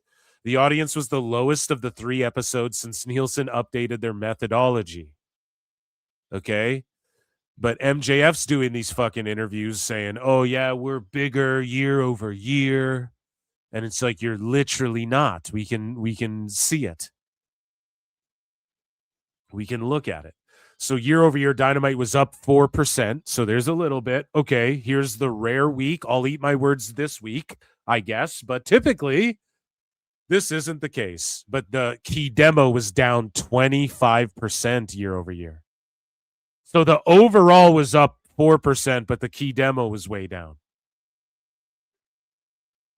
Because Dave's been fucking lying. That's the only way that happens. Right? But a little bit more on things that have been happening, and we're going to talk about MJF coping a little bit. But they were in Australia, and oh boy, there's a lot in here. And there was fuck ice chants in the crowd for Brody King and MJF.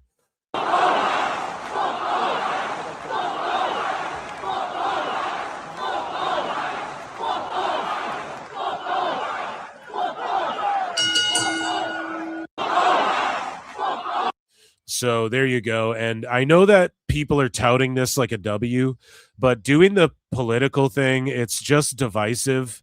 And there's a reason Brody King isn't leaning into it, because I'm fucking telling you all, they were talked to about this shit. And it doesn't matter what your beliefs are. I'm just letting you guys, or how you feel about it. I'm just saying that's what WB, they were like, they clearly talked to people about this shit, and they have a bit of an ownership stake, and they're not going to cancel Brody King. Like, there's no reason to do, he didn't do anything wrong. You're allowed to fucking believe what you believe, and if they chant shit at you, but you don't want this to be your gimmick.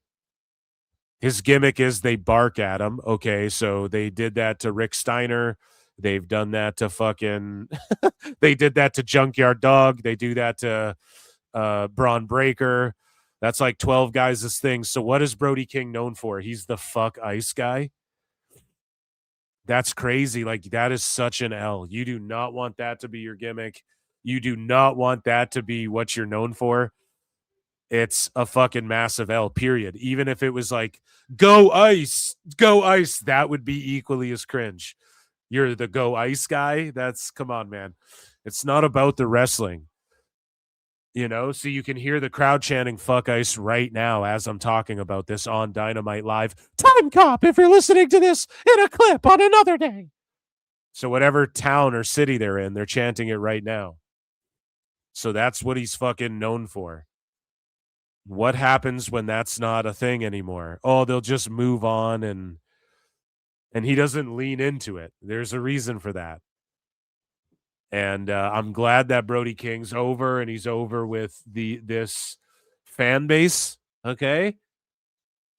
But I just don't know if that's going to fare well, or if that's a good look in general, because you're automatically turning off a bunch of people whichever way you go. And that's, I mean, people's prerogative if that's the way you want to go. But why is Brody King not coming out wearing that shit? Why is Hangman clearly getting talkings to? Like, we know what's going on. We can obviously see what's going on. And, you know, CNN recently, we're going to talk about it, like, they confirmed as well. We're just getting more and more confirmation as time goes on that WBD owns a small share in AEW. And clearly Brody King's not feeding into it anymore for a reason. And even MJF kind of seemingly ignored it a little bit there. And they're chanting it everywhere he goes. And I just don't know if that's, I mean, look at Colby Covington. His whole thing, his whole gimmick, if you guys want to talk UFC, was one thing. And then when that sort of became irrelevant or not as fucking, I don't know. It's just when you take the political route, it's bound to fall off, you know, at some point, because society and people change and shit, and times change and things evolve, as you know, so whatever. Moving along here. Speaking of which, and the fuck ice thing, it landed on John Oliver's show, which people were talking about. I don't know, again, if that's a W. Like, John Oliver is a fucking cringe lord. All of these fucking late night hacks are just super cringe. And John Oliver's one of them, but he used this fuck ice thing in a monologue. And again, it's not, these late night shows aren't about like joking with celebs and having a good time and making people laugh about the world. Where the fuck is it? Did I unbookmark it by accident? I don't know. No, this is it right here. Sorry for the fucking scrolling. Max, Amazon Prime, all of this sort of. Like I don't know. He's saying, I don't like seeing my employer. Yeah, John Oliver, a lot of people who give you money are on fucking lists lately, bud. I'm willing to bet. So, yeah. You know what I mean? These guys all fucking, it's just like political preaching. They just all became hacks. It's like, I just don't get it. Like one way or the other. I don't fucking know. I'm not sitting here trying to say like, oh, they're politics, or I'm just saying like everyone does the same thing. How fucking hack can you be? Just put on a good show and have funny moments. Conan was the best. I feel like we're missing Conan and Jay Leno. Letterman was good too. But even they kind of slowed up after a while. It just becomes routine. You can only do that same job for so long before you're like, you just fall into the trap of like the writers write all the shit for you. And, you know, moving along here, though, let's talk more about Grand Slam instead of Grandstand. Get it, guys? Instead of Grandstand, we'll talk about Grand Slam. No? Anyone? Okay. All right. I'm over here making dad jokes. So John Moxley went to a time limit draw, and he called a fucking audible in the ring because the crowd was not feeling it at Grand Slam House Rules or in Grand Slam Australia. This was on Grand Slam or House Rules, whichever event. And then he went to a time limit draw, and then he like starts calling an audible to have a face off. Referee Stephon Smith. And he's like, we're going to have a face-off or give us more time. I think Moxley... This is bullshit. Nah, so now he's baby-facing. Moxley's like, this is bullshit. It's a time limit draw. I don't like this either. Now, it's cool to do that to try and get the fans behind you and shit, but it's like, why is Moxley doing this baby-face shit? And then his crew are like the heels getting their heads shaved and shit. Why isn't there a storyline? Why isn't there... It's just happening. It's really offensive to me because of how much all of the things Mox did, him going, this is bullshit. I don't like time limit draws, man. That's not a reason or enough for me to go to buy into, oh, this is a good guy now defending his title. What a champion. That's what fucking Dave and Tone thinks they're booking. They're not. Explain this to us, goddammit. Give us a reason for it happening. Wanted to defeat Takeshita tonight. Definitively, Tony. The time limit draw, I don't think sits well with either man. I agree with that. Moxley, very disappointed. Takeshita, you saw the face. Oh, this is not done. Oh, Takeshita! The elbow! The raging fire! And like, good on Mox to take the move from the Young Buck to fucking from Takeshita there, the young lion, to like help get him over and propel him up a little bit if that's the case. But again, man, you don't have to sicko service fucking fans. Like, how about stand on a decision and get some fucking heat or something? Well, Mox is supposed to be a good guy. Okay, then have Takeshita kick him in the balls or something. Like, okay, he hits him with the move, the crowd pops. Why? Because Takeshita's the good guy. And then all you're doing is taking the New Japan World Champion and going, oh, look, he looked really strong against our Continental Champion or whatever the fuck. Like, no shit. What? How does that help anybody? But he lost. So how did that help anybody? The best guy is Tony Khan. It's just poorly booked. And then Mox is like, oh, they actually have to cheer what happens. So let me fucking take this guy's move one more time. Why? Just end a match. Not every match needs something extra. Just stand on your shit. Oh, what? You don't want to give the fans everything all at once? No, you can't do that. That you become the MCU when you do that. You fucking oversaturate. It becomes bullshit. If everything happens all the time, then nothing means anything when something happens.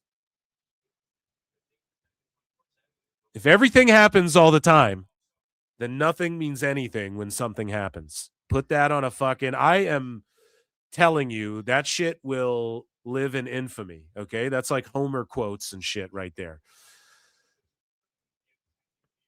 William Shakespeare over here, okay? So we move along here. And we talk more about Grand Slam. And at the House Rules show, Mega Bad pinned the Babes of Wrath Well, Harley Cameron's foot was on the ropes and won the women's tag championship. It was an accidental title change. You fucked up! You fucked up! You Ladies and gentlemen, the referees have informed me that due to Harley Cameron's foot being on the rope, this match will continue right now!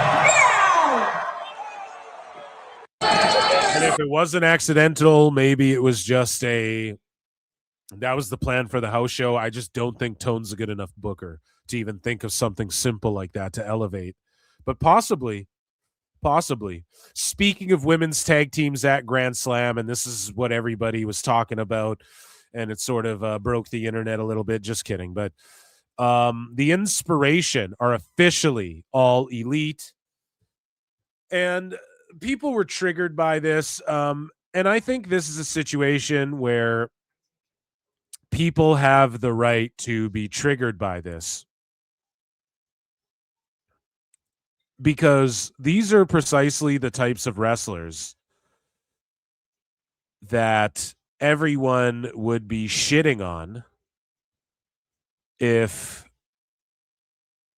they were still in WWE. These are precisely the types of wrestlers that AEW sickos shit on in general. And if they weren't in... Sorry, I'm just trying to share the X link. X is having all type of bullshit going on here, so I'm just trying to fucking post the actual show so I don't see it posted on the TL. So the Iconics, the Inspiration, they are people that, and not to shit on them, I love them. I want to see them back in WWE. I told you guys they should sign somewhere. Hey, I even suggested before they should go from TNA to AEW if they get a bag. And I want to see Tony Khan sign more people that can sports entertain, and they need more people like this. However, these are the exact type of wrestlers that sickos would clown on and shit on if they were in TNA or WWE. In fact, they were just shitting on them recently on NXT and TNA during the invasion. They were fucking shitting on them, or the showdown, whatever you want to call it. And I love the Iconics, but this is the peak of what Tone has to offer. Like, he is not going to do anything of significance. Maybe they'll become tag champions, but when the AEW fans pop for this and go, oh my God, this is amazing, they would be shitting on this. This is like when Sid went to ECW.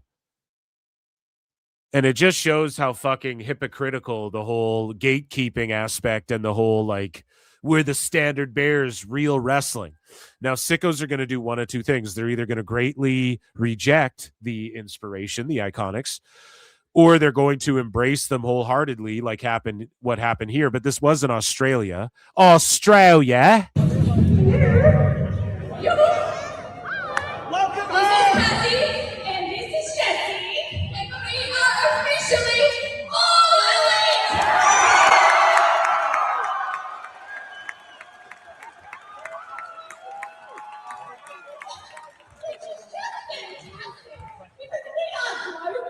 Sensations! Yeah. Worldwide phenomenons.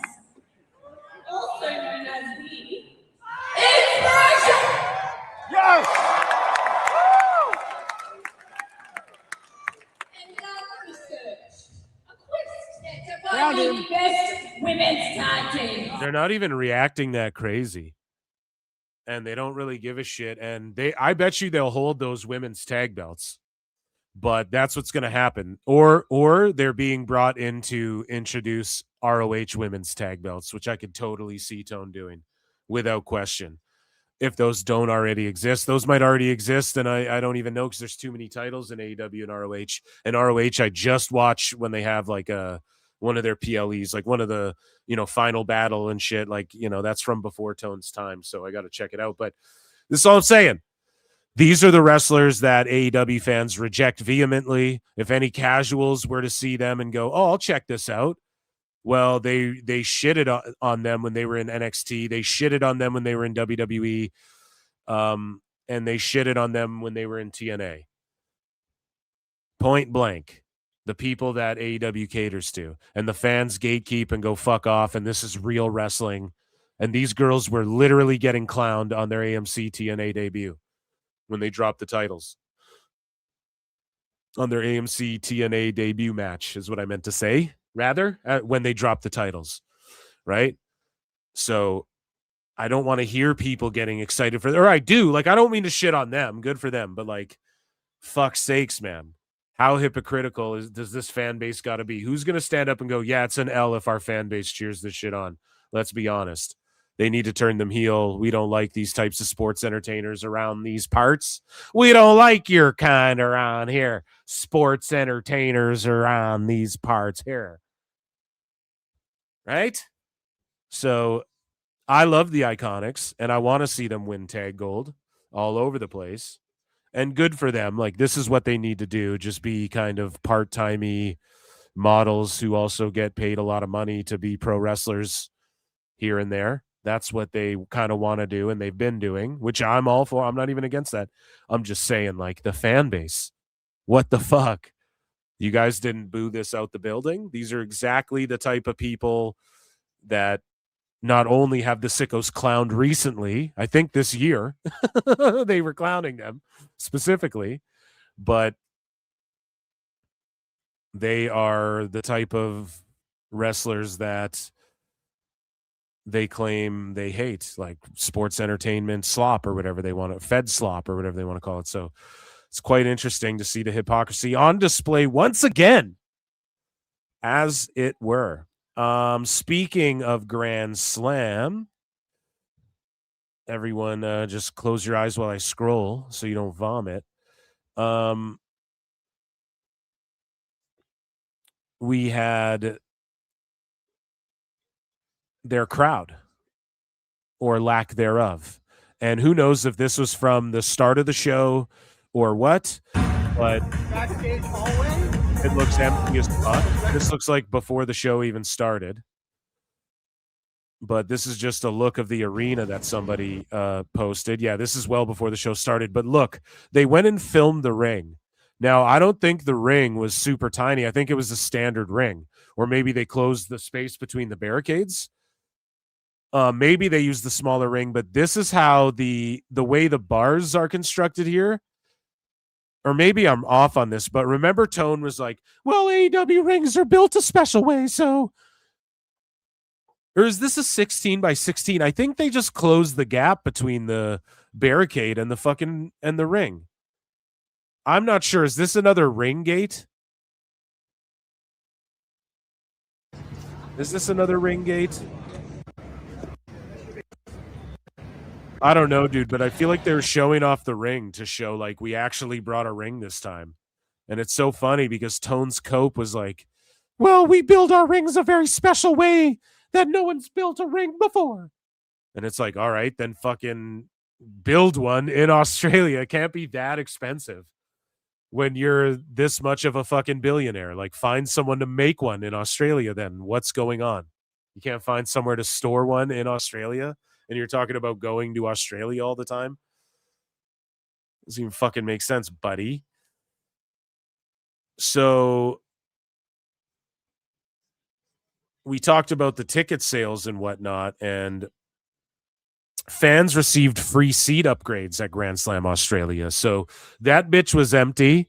The crowd was dead in comparison to the last Grand Slam show, and a bunch of people were upgraded free tickets, and then they ushered a bunch of free people in and tried to get as many people as they could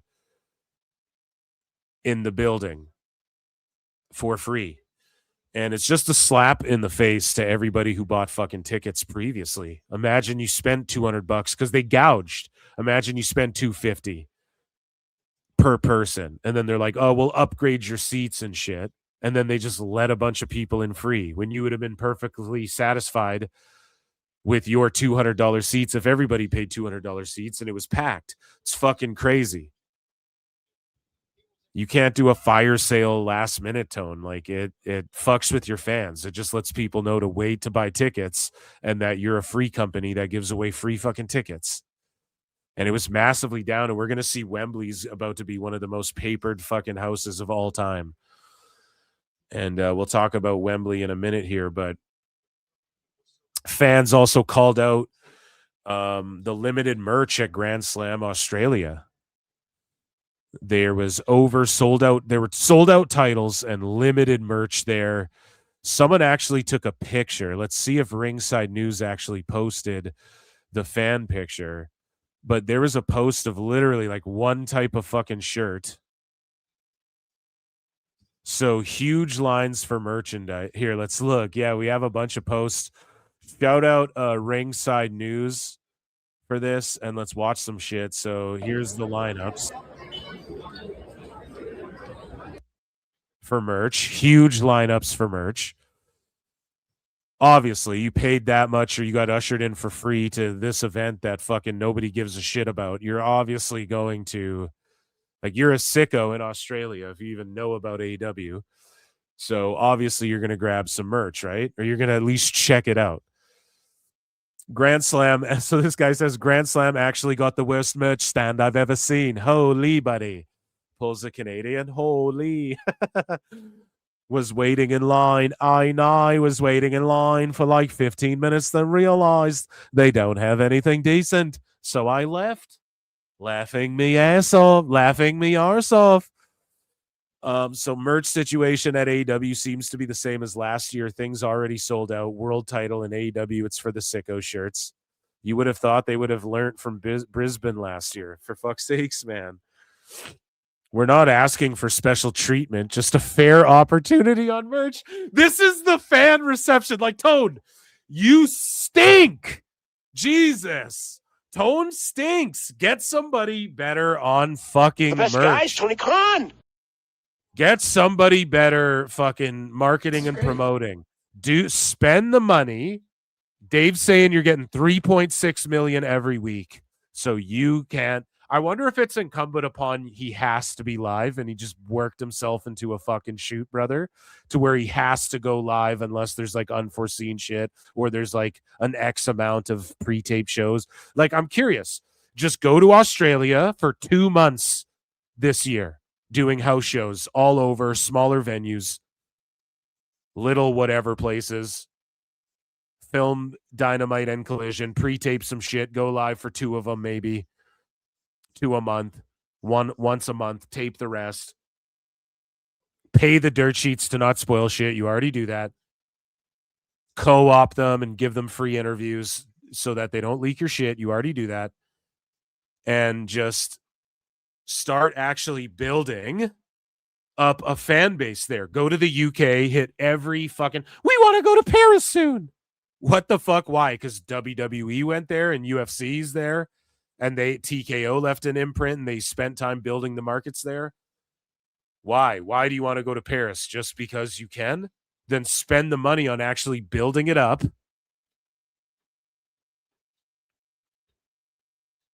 And actually fucking having people go, damn, I want to see the stars of AEW return here.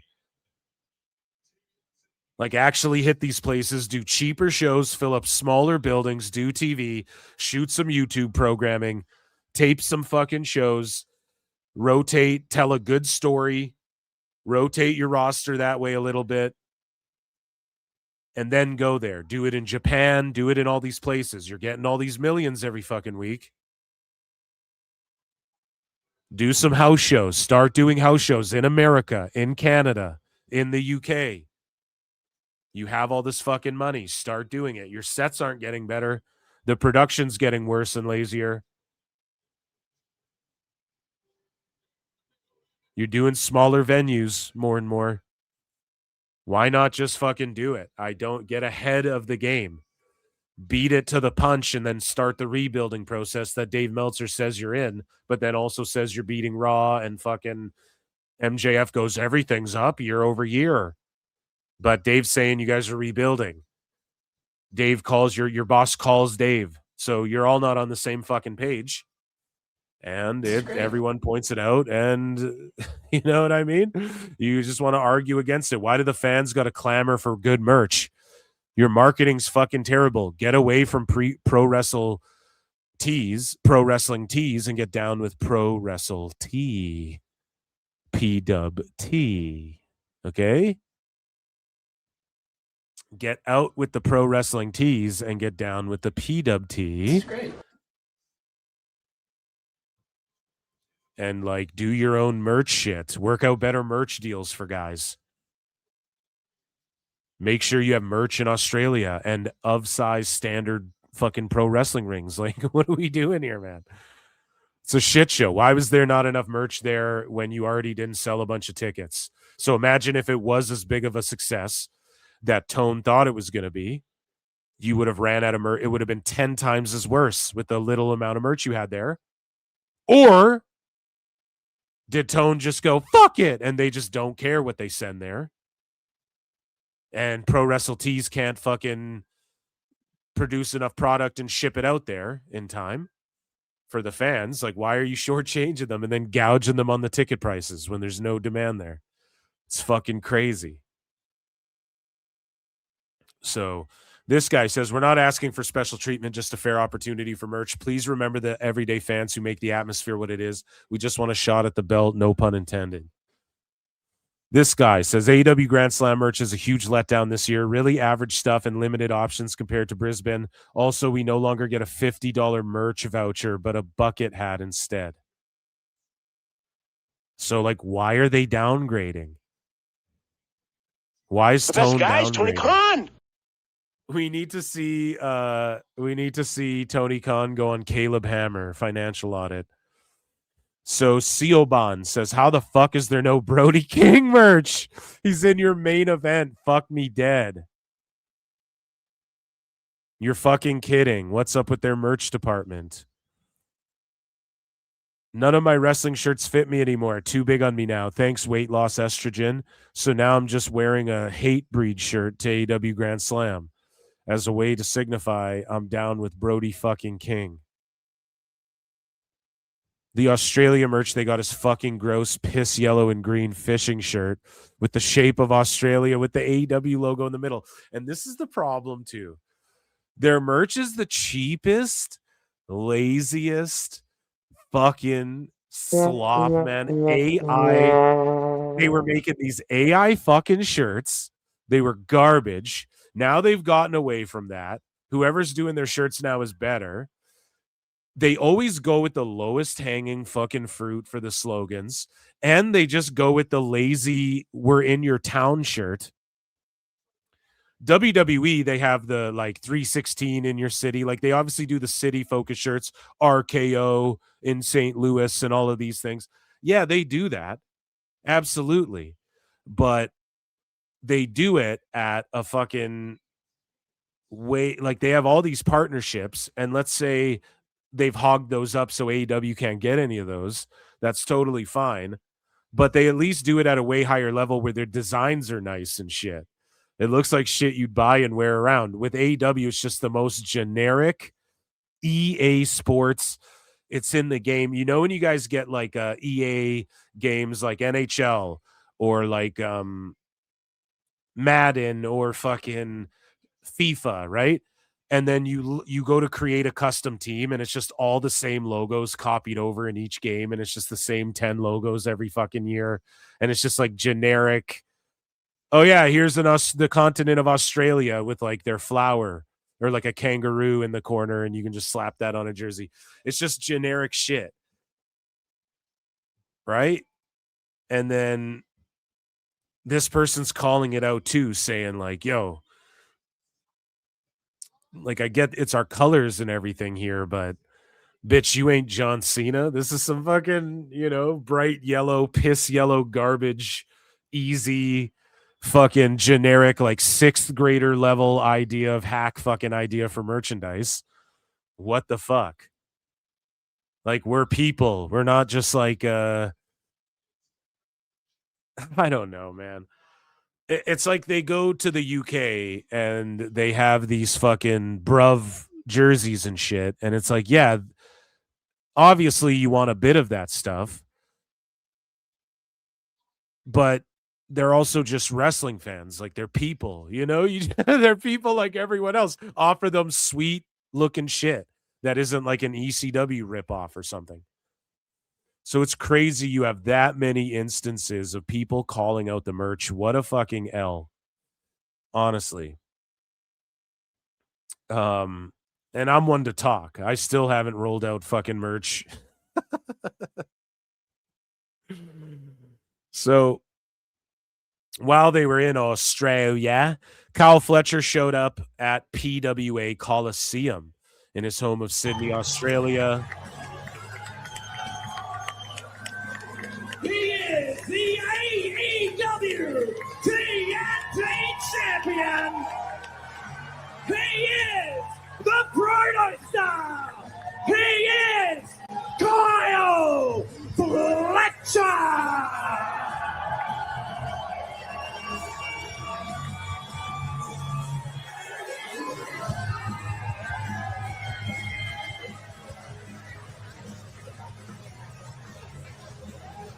So good for him. He cut a promo and shit. PWA!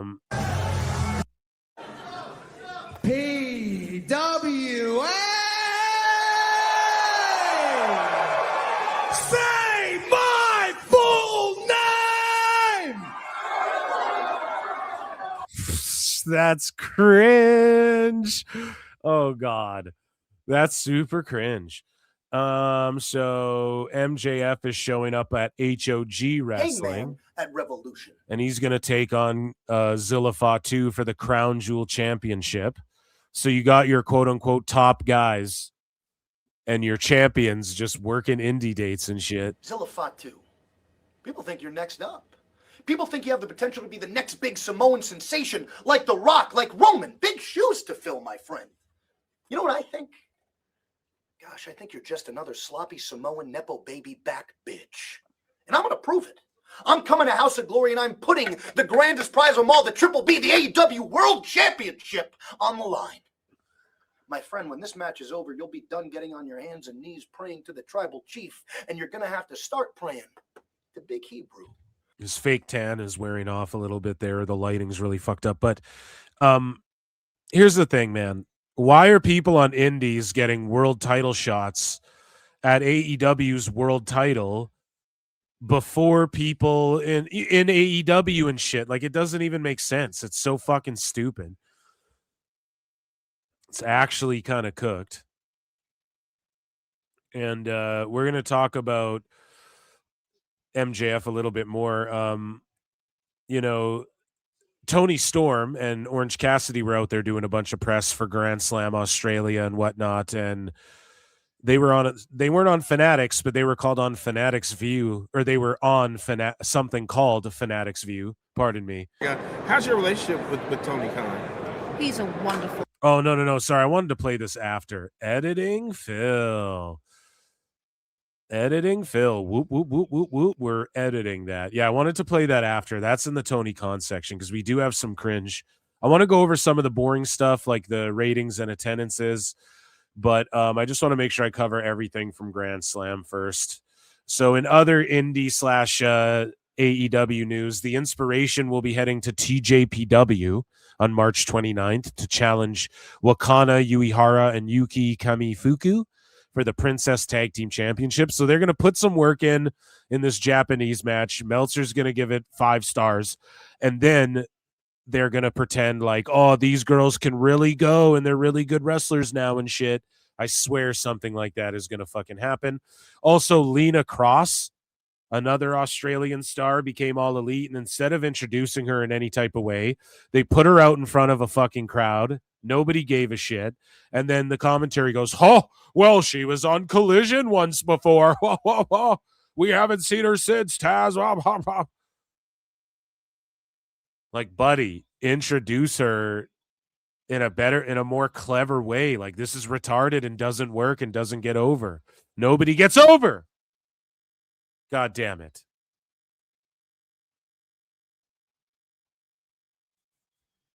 So, we talked about the House Rule show and people getting upgraded tickets and all of that. And at Grand Slam, they didn't necessarily, people call it Grand Scam to this day, which is just terrible. But in other AEW news, okay, we have some thises and that's. Jake Doyle had successful surgery this week, so hopefully he recovers and comes back soon. And I hope he's doing all right. Andrade El Idolo told Rey Fenix they could conquer the world and win all of the tag team championships. And he told Rey Fenix that he should come over to AEW and join him as a tag team. And it's like, bro, you left him high and dry idiot. In WWE and probably fucked up his push. So what the fuck are we talking about here? Per Fightful, Chris Jericho is firmly under contract with AEW, and the belief among those around Jericho and within AEW is that his deal was frozen, quote unquote, after he took time off in 25. Now, I'm calling shenanigans a bit, and I have an allegedly for you guys. So, and the person telling me this would not even say this, would not even waste their time on this wrestling shit. Allegedly. If this wasn't like legit in some form or fashion here. So I'm going to read you guys this DM I got about it because we're on Chris Jericho. What? But apparently and here's what's crazy is I heard this shit and then like a couple hours later, this Fightful Select stuff comes out. And this keeps happening. You notice when this happens, I think it's to muddy the water. Honestly, because Jericho works the sheets. He keeps everything closely guarded. And I think Dave Pesner said, he was like, I know Jericho. I've known him for years. And like, unless you're his agent or his wife, you don't know what he's up to. Or like you're really close to him. But I got a DM saying, okay, so this could be a big behind the scenes work because he's known to work people in the past, but apparently Jericho still hasn't signed a new WWE contract. He told this directly to someone I know. So listen to the wording of that. He still hasn't signed a new WWE contract. So what does that mean? And it also came out, I guess, that Tony Khan allegedly froze Jericho. Like he's been frozen because he's taken time off. And I just don't think that it just doesn't pass the smell test because Tone can't and doesn't freeze guys for just simply taking time off or going on tour or shooting a movie or doing TV.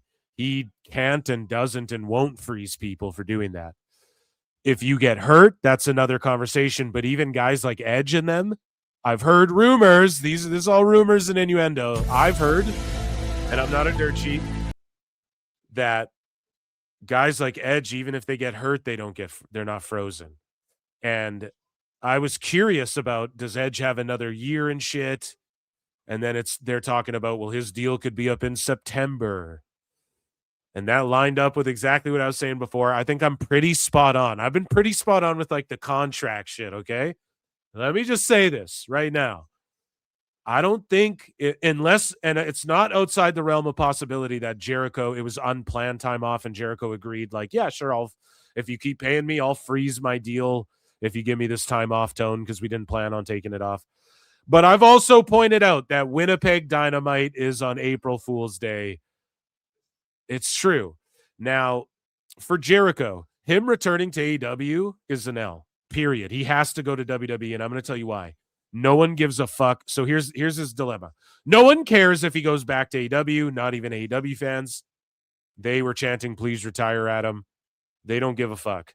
No one will care. It will not do anything for the houses or ratings or anything, and that's not even burying Chris. It's just he's been there for years, and they were tanking. You can't put it all on him, but he's been there since day one, all the time, consistently. People saying he's washed, he's still wrestling fucking full time every show. And he was just there the whole time through the highlights and the lowlights. Jericho's been there. So you can't really put any metric of anything other than I'd say like initial success. And then maybe some of the downswing for sure. Cause he was doing some shit that people didn't like. And including the AEW fans. And that reflects in them telling him to fucking retire and hang it up. Jericho going to WWE, there's a shitload of people who don't give a fuck about that either. Who don't care at all. Right?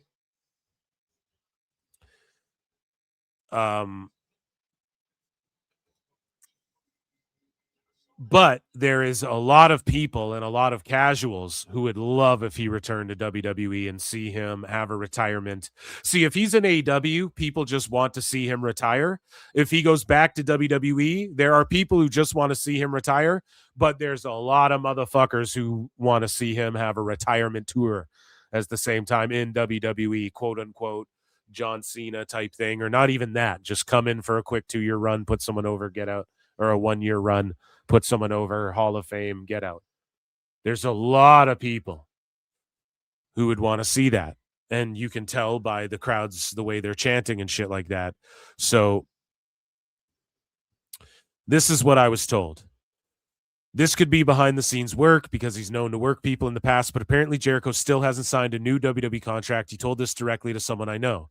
At the same time, someone said that he heard Dom versus Jericho is still an idea for WrestleMania, and that a Balor versus JD angle, to know if it would be WrestleMania specifically, is something Balor has been calling for. This is all rumors and innuendo. This is South Park, okay, guys? So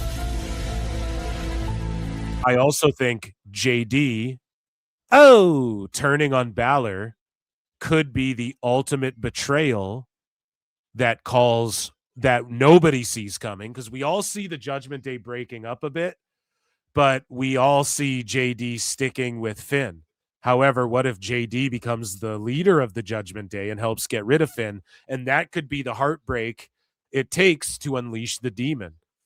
And Finn and JD could have a banger of a match on a WrestleMania card. However, I just don't think maybe the betrayal could come at Mania and then the demons unleashed at Backlash or some shit. I don't know. And I'm not saying JD, they would ever put him as a solo act on a WrestleMania card, but hey, I wouldn't be mad at it entirely. It could open a WrestleMania and they could just go out there and blow the fucking roof off the place. And, so I don't hate on JD entirely if that's the way they choose to go. But yeah, from what I'm hearing, Jericho just has not signed a deal yet with WWE, whatever the fuck that means. And actually, to confirm the validity of this report here at PWT News, Phil Marks News, here is Chris Jericho. I look and see it's not just me. So many others have stood where I stand. We are the young, so raise your hand. They call us problem child. We spent our lives on trial. We walk an endless mile. We are the youth gone wild. We stand and we won't fall. We're one and one for all. The writing's on the wall. We are the youth gone wild. Let me get wild. Yay!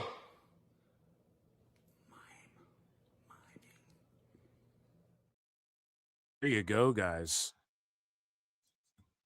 That's what happens there with Jericho when Jericho comes around.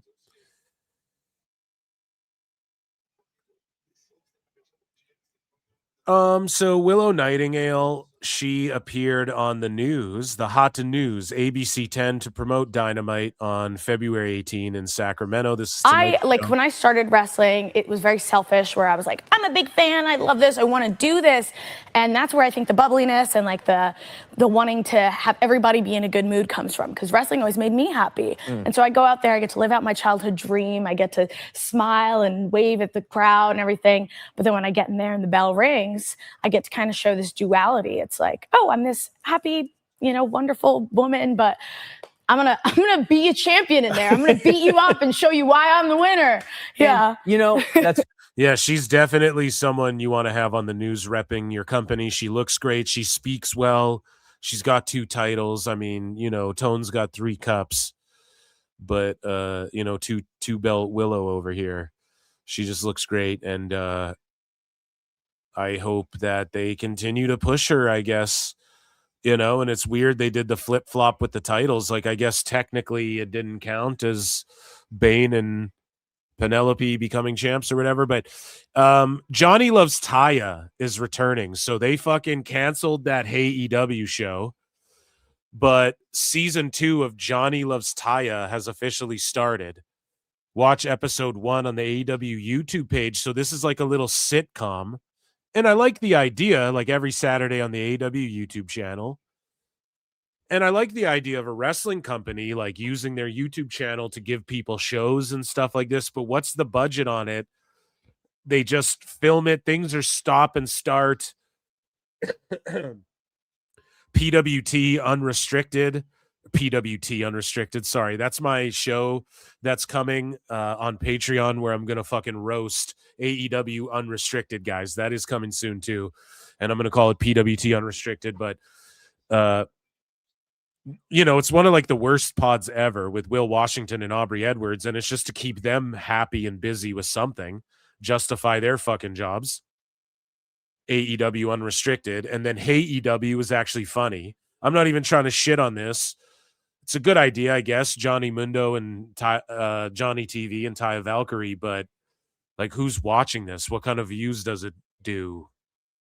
Are they just happy doing this into the void until they get a push on TV? I don't know, man. I know they're featured in ROH and whatnot, and Taya's expressed that she's happy, like in her role, but who's watching this? Didn't she start like a travel vlog as well? And Kayla Braxton appears in it, I guess, and she's like, "Oh, does this mean that I'm signed to AEW? We'll see." AEW Double or Nothing 2026 has officially been announced for Sunday, May 24th at Louis Armstrong Stadium in Queens, New York. So I don't even think gambling's allowed in New York. I don't think. New York. Dun, dun, dun, dun, dun. And speaking of Queens and New Yorkans, however you refer to them, MJF was out here talking some shit to Raj Giri. So let's see here. Raj Giri had this to say. Actually, oh yeah, he deleted it. So MJF said, Hey, Raj, I know you're a huge fan of my work. Granted, how can you not be? I'm the best. So out of respect, I'm just going to have to correct you without verbally bending you over, which is hard for me. We are up in every single market in the States year over year. That's a objective fucking lie, buddy. And I don't care. I don't care what Raj Giri posted or deleted, MJF. You hear me? That's a fucking lie. Liar! Tell us what you know, you goddamn liar! You a journalist or a grifter? I believe in you, buddy. Thanks for deleting your original tweet. It takes a real man to take back misinformation. I will now delete all 500 of my drafts on you. So, I don't know, buddy. If this was the case, then why is Double or Nothing not in Vegas? Which, okay, you want to move it around to different cities, that's fine. But look at your Vegas numbers and shit. Like, it's just objectively false. So, is what it is, man. It's delusional. MJF is the world champ, and they sent him on a sicko spurg spree. And then he does little things like Jeffrey Epstein, fuck that guy. Or he goes, Booker T's the man, and I really like Book. And then he does this little ass kiss shit to try and get everyone on his side. But realistically, like, you're headed to Ricochet territory with all these fucking copes, MJF, Maxwell. Okay. And so MJF, he gets his card pulled here. I think Julian Weeks posted a screen grab and was like, Max going around here talking about being up year over year is crazy, considering the last two Dynamites were both lower than the previous visits. And we were less than 2 months into 26. Like, come on, dog. So again, you can just see it. The last time Dynamite was there, 5,000 tickets. This time, 4,000 tickets. Right? The last time Dynamite was at the place they're at right now, 2,800 tickets, 2,869.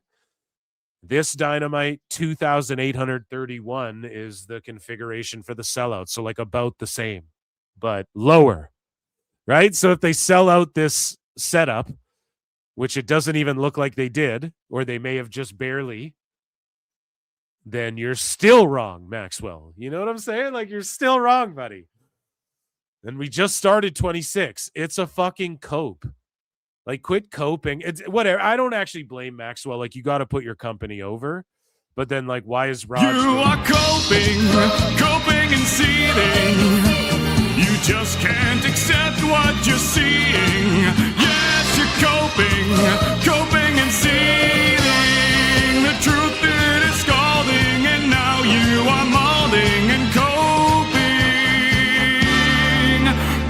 so hard. Coping and seething.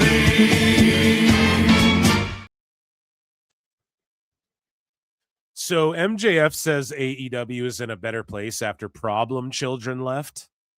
And I'm like, man, you know, the Young Bucks are still there. Why would you say such mean things about them?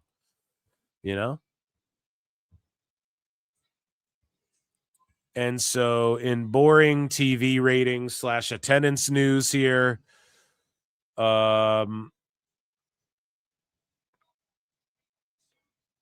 as we were talking about the year-over-year attendance. So AEW presents Revolution, March 15. They've distributed 9,200 tickets. They're set up for 10,100. The last time they were there, they sold 11,600 tickets, or they distributed. So again, this looks to be down year over year. Maybe they do the same number, but certainly not up, MJF. AEW Dynamite, March 4 at the Don Haskins Center. So the last time they were there, it's their venue debut. They distributed 1,800 tickets. They're set up for 2,600. So a couple years ago, you guys would have sold 4,000 tickets and still would have got clowned on. Because a couple years before that, you would have sold 8,000 tickets or whatever the fuck.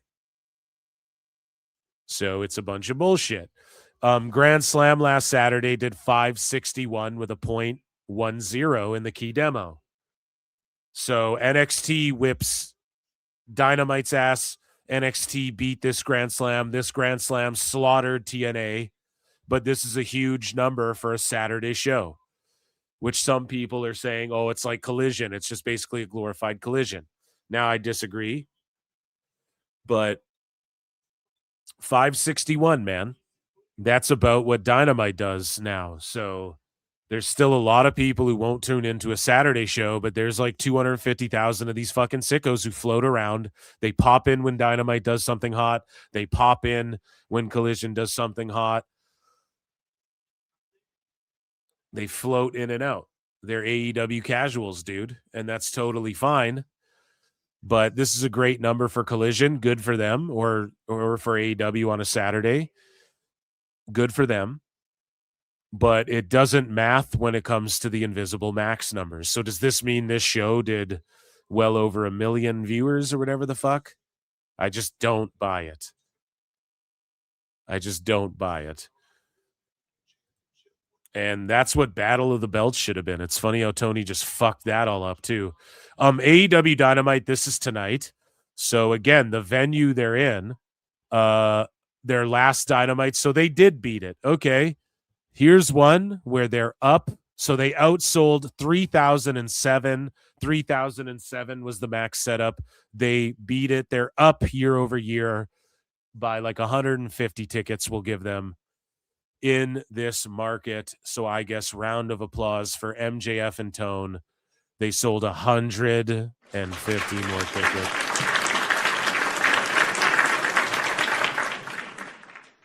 So their setup was sold out. You got to take the W's where you can get them, man. You got to take the W's where you can get them. Speaking of taking W's where you can get them, man, Ricochet was struggling to get a fucking W, and he always is whenever he's on social media. And here's Dr. Mark Sampson clapping back and shitting on Ricochet for his comments directed towards Jimmy Corderas. And Doc Sampson is the doctor at AEW, and even he's like, "Oh, come on now, Ricochet. Come on now, Eric. Come on now, Rick. That's not very fair to shit on Jimmy Corderas." And I agree. People, these fucking sickos and people show Jimmy Corderas way less respect than he fucking deserves. He was there for so many huge, massive fucking matches and uprise of fucking so many legends. It's crazy. Enough is enough.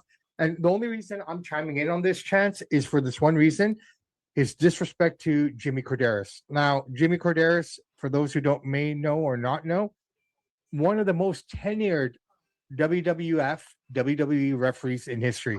This man has been at the forefront of some of the biggest events. Forget front row seats. This guy was in the ring at arm length of many of these moments. I'm talking about Undertaker Yokozuna. I'm talking about the Royal Rumbles from the first one to maybe up to like 29, 28. Okay, this guy's been a part of them. Referee for some of the greatest matches. Let's us not forget, he was the referee in the ring when Owen fell. The first person to get to Owen was him. Enough is enough. And the only reason. So yeah, whoever posted this said Mr. Sampson sharing his thoughts on Ricochet's vile comments directed at Jimmy Corderas. And yeah, it's just gross to go after him. Like, he's just giving his fucking opinion. Like, what? Okay, he hates on AEW, and then a bunch of wackos stan his shit. And then what has it done? It's not like it turned his podcast into this fucking heater banger that everyone's fucking watching. Like, who gives a shit? Shut up, you know? He's allowed to have his opinion, and his opinion's more valued than fucking people like a lot of these wrestlers, than Ricochet's. Jimmy Corderas has a way more valuable opinion than Ricochet does on this shit, I assure you. Fucking point blank. And speaking of terrible opinions and taking your fucking clout where you can get it, AEW literally thanked Dave Meltzer and the Wrestling Observer for their fucking awards, dude. And you know Meltzer was like, "Oh my God, it's the greatest thing I've ever seen." And then you know he was all The best like, guys, Tony Khan. And then you know Tone was like with 3 cups in his hand. But they flex this. And we saw it in real time how Sports Illustrated was co-opted. Look at all of Alba's shitty, cringe-ass fucking tweets. Right? And he got co-opted for Sports Illustrated. We watched it in real time. It's the same thing with The Observer. And as we're going to cover on DMDMW, Alfred Kunawa chronicled how Dave suggests something and his readers and listeners follow. And that's how they vote on these fucking votes. Like, you have to be a sycophant to even be a voter in the shit or to even read the shit. And AEW flexed these like they did the Sports Illustrated Awards. And you know that Dave was like, well, Tone, you know, it's like, except, Brian, well, you know, it's like, Tony, you posted SI. All of these awards are fake other than mine. He had Cuervo with him the whole time too. You know, Brian, they need to feature us if you're going to feature Sports Illustrated. That's not even a real publication. That's what Dave was saying. I don't take any of these awards seriously, but Sports Illustrated got it spot on.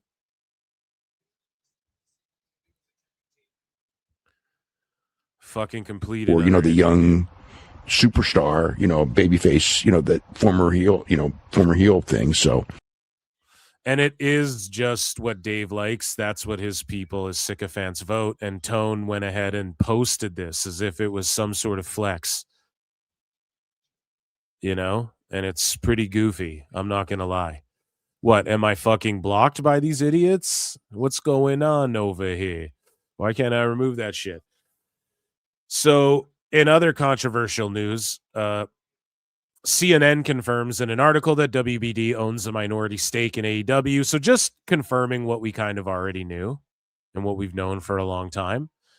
But a president in the Hall of Fame, the embrace of contemporary issues is part of a larger politically shaded rivalry.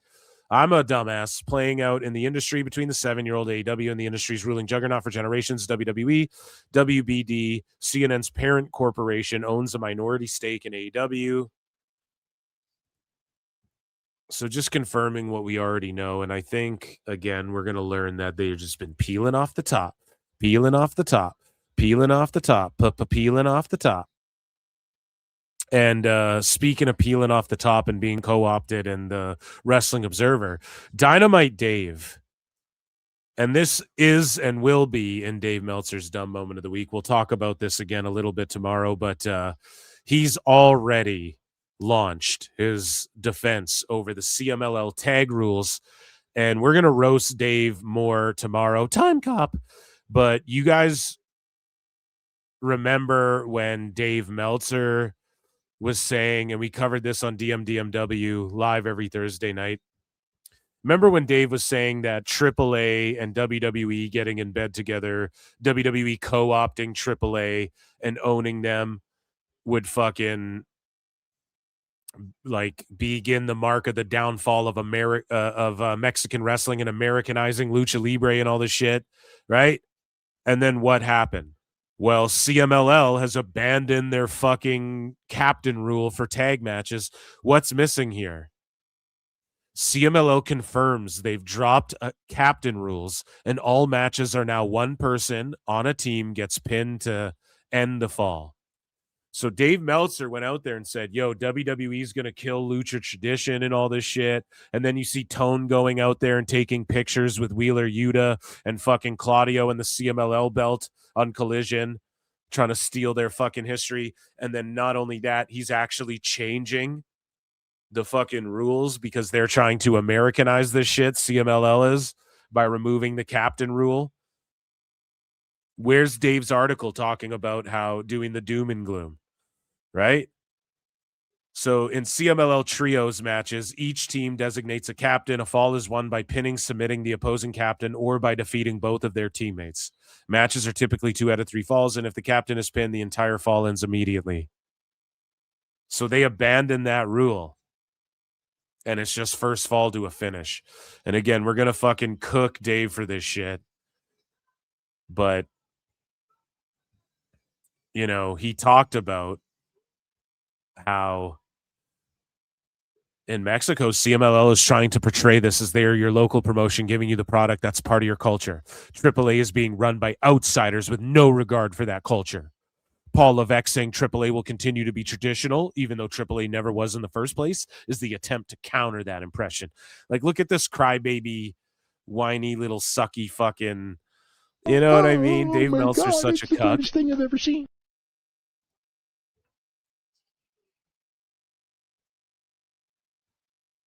And then you see fucking how he reacts to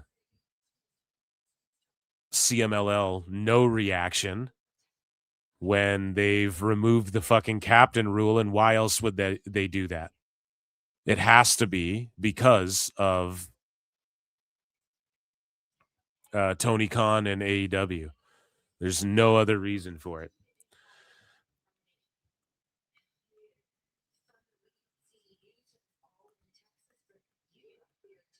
So we're going to get into Tony Khan cringe. We are going to get into Tony Khan cringe. Thunder Rosa back on TV.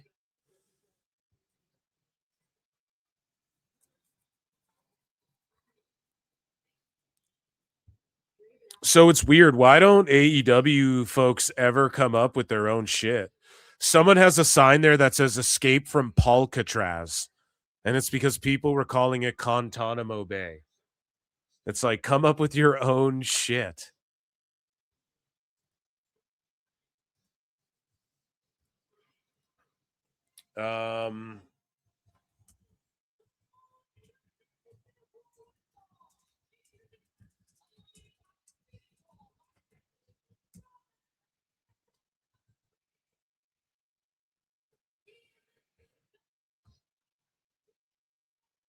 Yeah, let's see here. Guys, yeah, we have, sorry, I was just watching what was going on.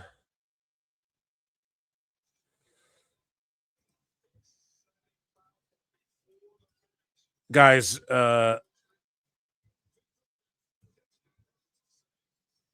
did you guys see fucking what's going on Dynamite here or what?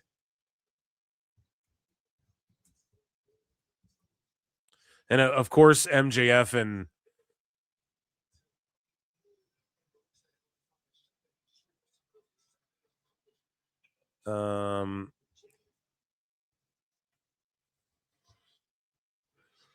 at least yeah, so guys, sorry. I'm just fucking reacting to stuff and I'm also just watching the show. Jet Speed's out, the Beast Mortis is out here now. Just funny because they called him underrated in the Observer. Sorry. So we got Thunder Rosa back, but also we got B3CCA in this bitch. Did you guys see that? Did you guys see fucking Becca? And we opened the show with Becca and she was on fucking Dynamite. Amazing. Shout out B3CCA. Should be fucking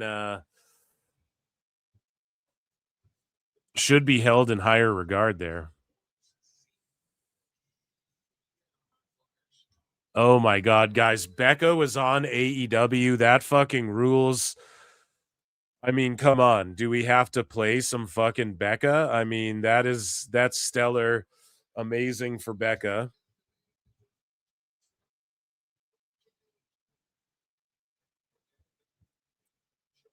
Again, though, her and Viva Van deserve way better. Like, what the fuck was that? They should be featured way more heavily. We started the show with Becca. Becca fucking rules. Let's see her in NXT or something soon. That's all I can say.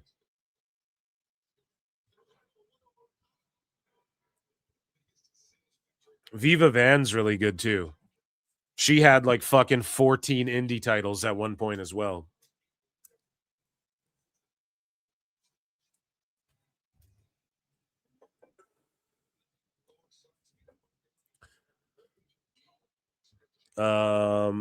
For Jamie Hayter, nope, in a squash match. It will be great to see Becca as all AEW. No, it won't happen. They were just there to get the Brawling Birds over. It is what it is. Should I be more hyped for that? I was doing news and shit. I just didn't expect to see Becca. You know, we celebrated. We opened the show with Becca. I'll close the show with some Becca this evening as well. So, yeah, it was Becca and Viva Van in the Hater match. Okay, so pardon me. We are going to get into some cringe Tony Khan action here.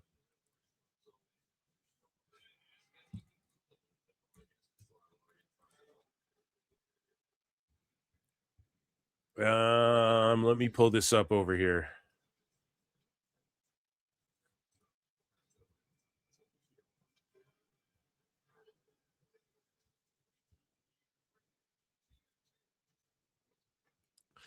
Yeah, Becca fucking rules. Okay, so ladies and gentlemen, let me fucking hydrate. Everybody hydrate. You know Tone is. It's 3-cup time.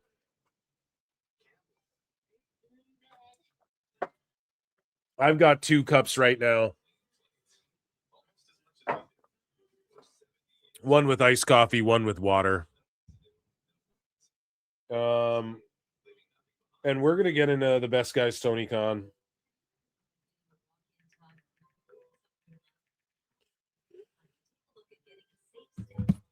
And let's get into the best guys Tony Khan. Sorry, a lot of dead air action going on here. Just all right, guys. So Tony gets roasted, toasted, and burnt to a crisp. This is the best guys Tony Khan. And he gets roasted, he gets praised, he gets put over. We have some Tony Khan EFAP action. We have some quotes from him and him addressing the crowd. It's really just, he's on the super yacht Kismet, a boat video. We have just a fucking smorgasbord of hilarious cringe tone, every single angle here. Timeless Tony Storm. Let's start with a positive. Timeless Tony Storm and Orange Cassidy talk about their relationship with Tony Khan. How's your relationship with Tony Khan? He's a wonderful man. Ever so grateful. Yes. He changed my life. Yes. He changed professional wrestling forever. And I'm not saying that like lightly, like as a joke. No, like literally he changed professional wrestling forever for the that's not true. better, I feel, obviously, because I work there. But like if AEW's around forever, then okay, I'll retract this in a million years. But I highly disagree. Without him, none of this would have been possible. So he's our guy. He's our guy. He's our man. And he loves doing Instagram live promos. Yes. So if you want to see Tony Khan doing, dude, they fucking suck. The Instagram live promos absolutely stink, and he's here putting them over right now. Instagram live Wednesday. We're about to roast 2 of them. Afternoon, usually he'll make Tony and I go in the office and do a nice Instagram live. We're not going to record it. We're going to do it live. One take Tony, they call him. One take Tony. And it's so fucking cringe and bad. For me, that as well. And he's never missed a show, right? What's that? He's never missed a show, Tony? So One take Tony, okay? It doesn't mean it's good.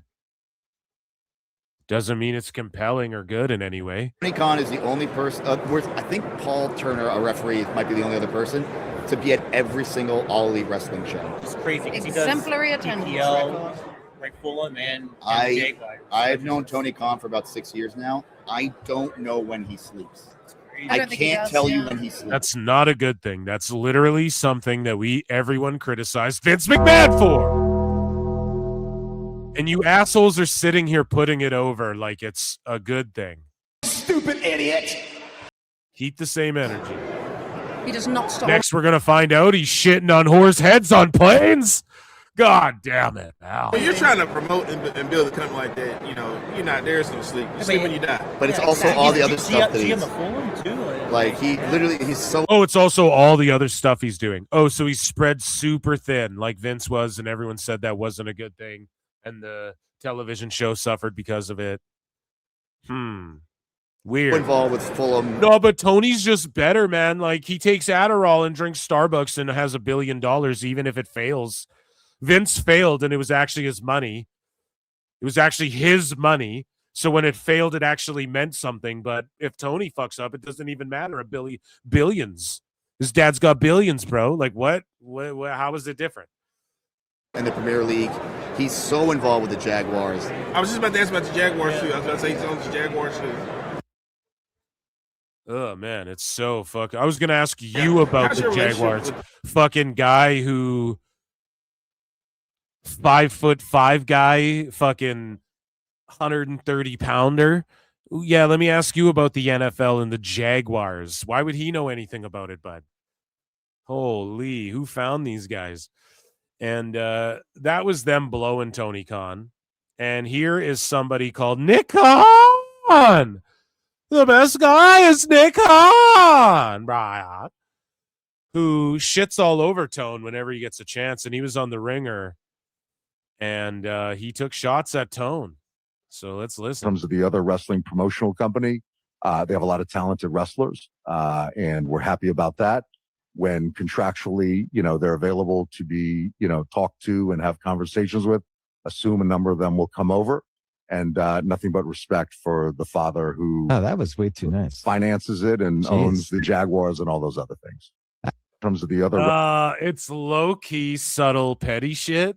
but it's deserved because, again, people want to pretend like Tony Khan didn't go at Randy Orton publicly, didn't have a go at Undertaker and Cena publicly, didn't have a go at Triple H and Shawn Michaels publicly, hasn't thrown tantrums, hasn't fucking talked a bunch of shit. Like 100% Nick Khan is well within his rights. And just having people like Dave lie about like who Nick Khan has fucking, whether their interviews are fake and all this shit. Meanwhile, look at the work Dave's done and Sports Illustrated's done and shit. Platforming Hangman recently to just say dumb fucking shit in that Marty Scurll interview to clear the air, and he just made himself look more fucking stupid. But he's like, all the respect to the father who finances it and whatever. None of the respect to Tone, because it hasn't been respectable yet. I gotta be honest. Maybe the fucking Wembley show you could say is respectable, but Tone had a quote here, and he talks about All In, and they're going back to London, and he says it's the best place in the world to host wrestling. And on TalkSport, he says, I can't wait to return for AEW All In London. It's my favorite place in the world to have a wrestling event. I've had so many of my greatest memories in my life, whether it's Jacksonville Jaguars, Fulham Football Club, or All Elite Wrestling. We've had some incredible days and nights at Wembley Stadium, and I can't wait to return this August for AEW All in London, where All Elite Wrestling set the world record for the most tickets ever sold for any wrestling event after I papered it. So, Tone's doing his thing. Everything's great in his world. This is great.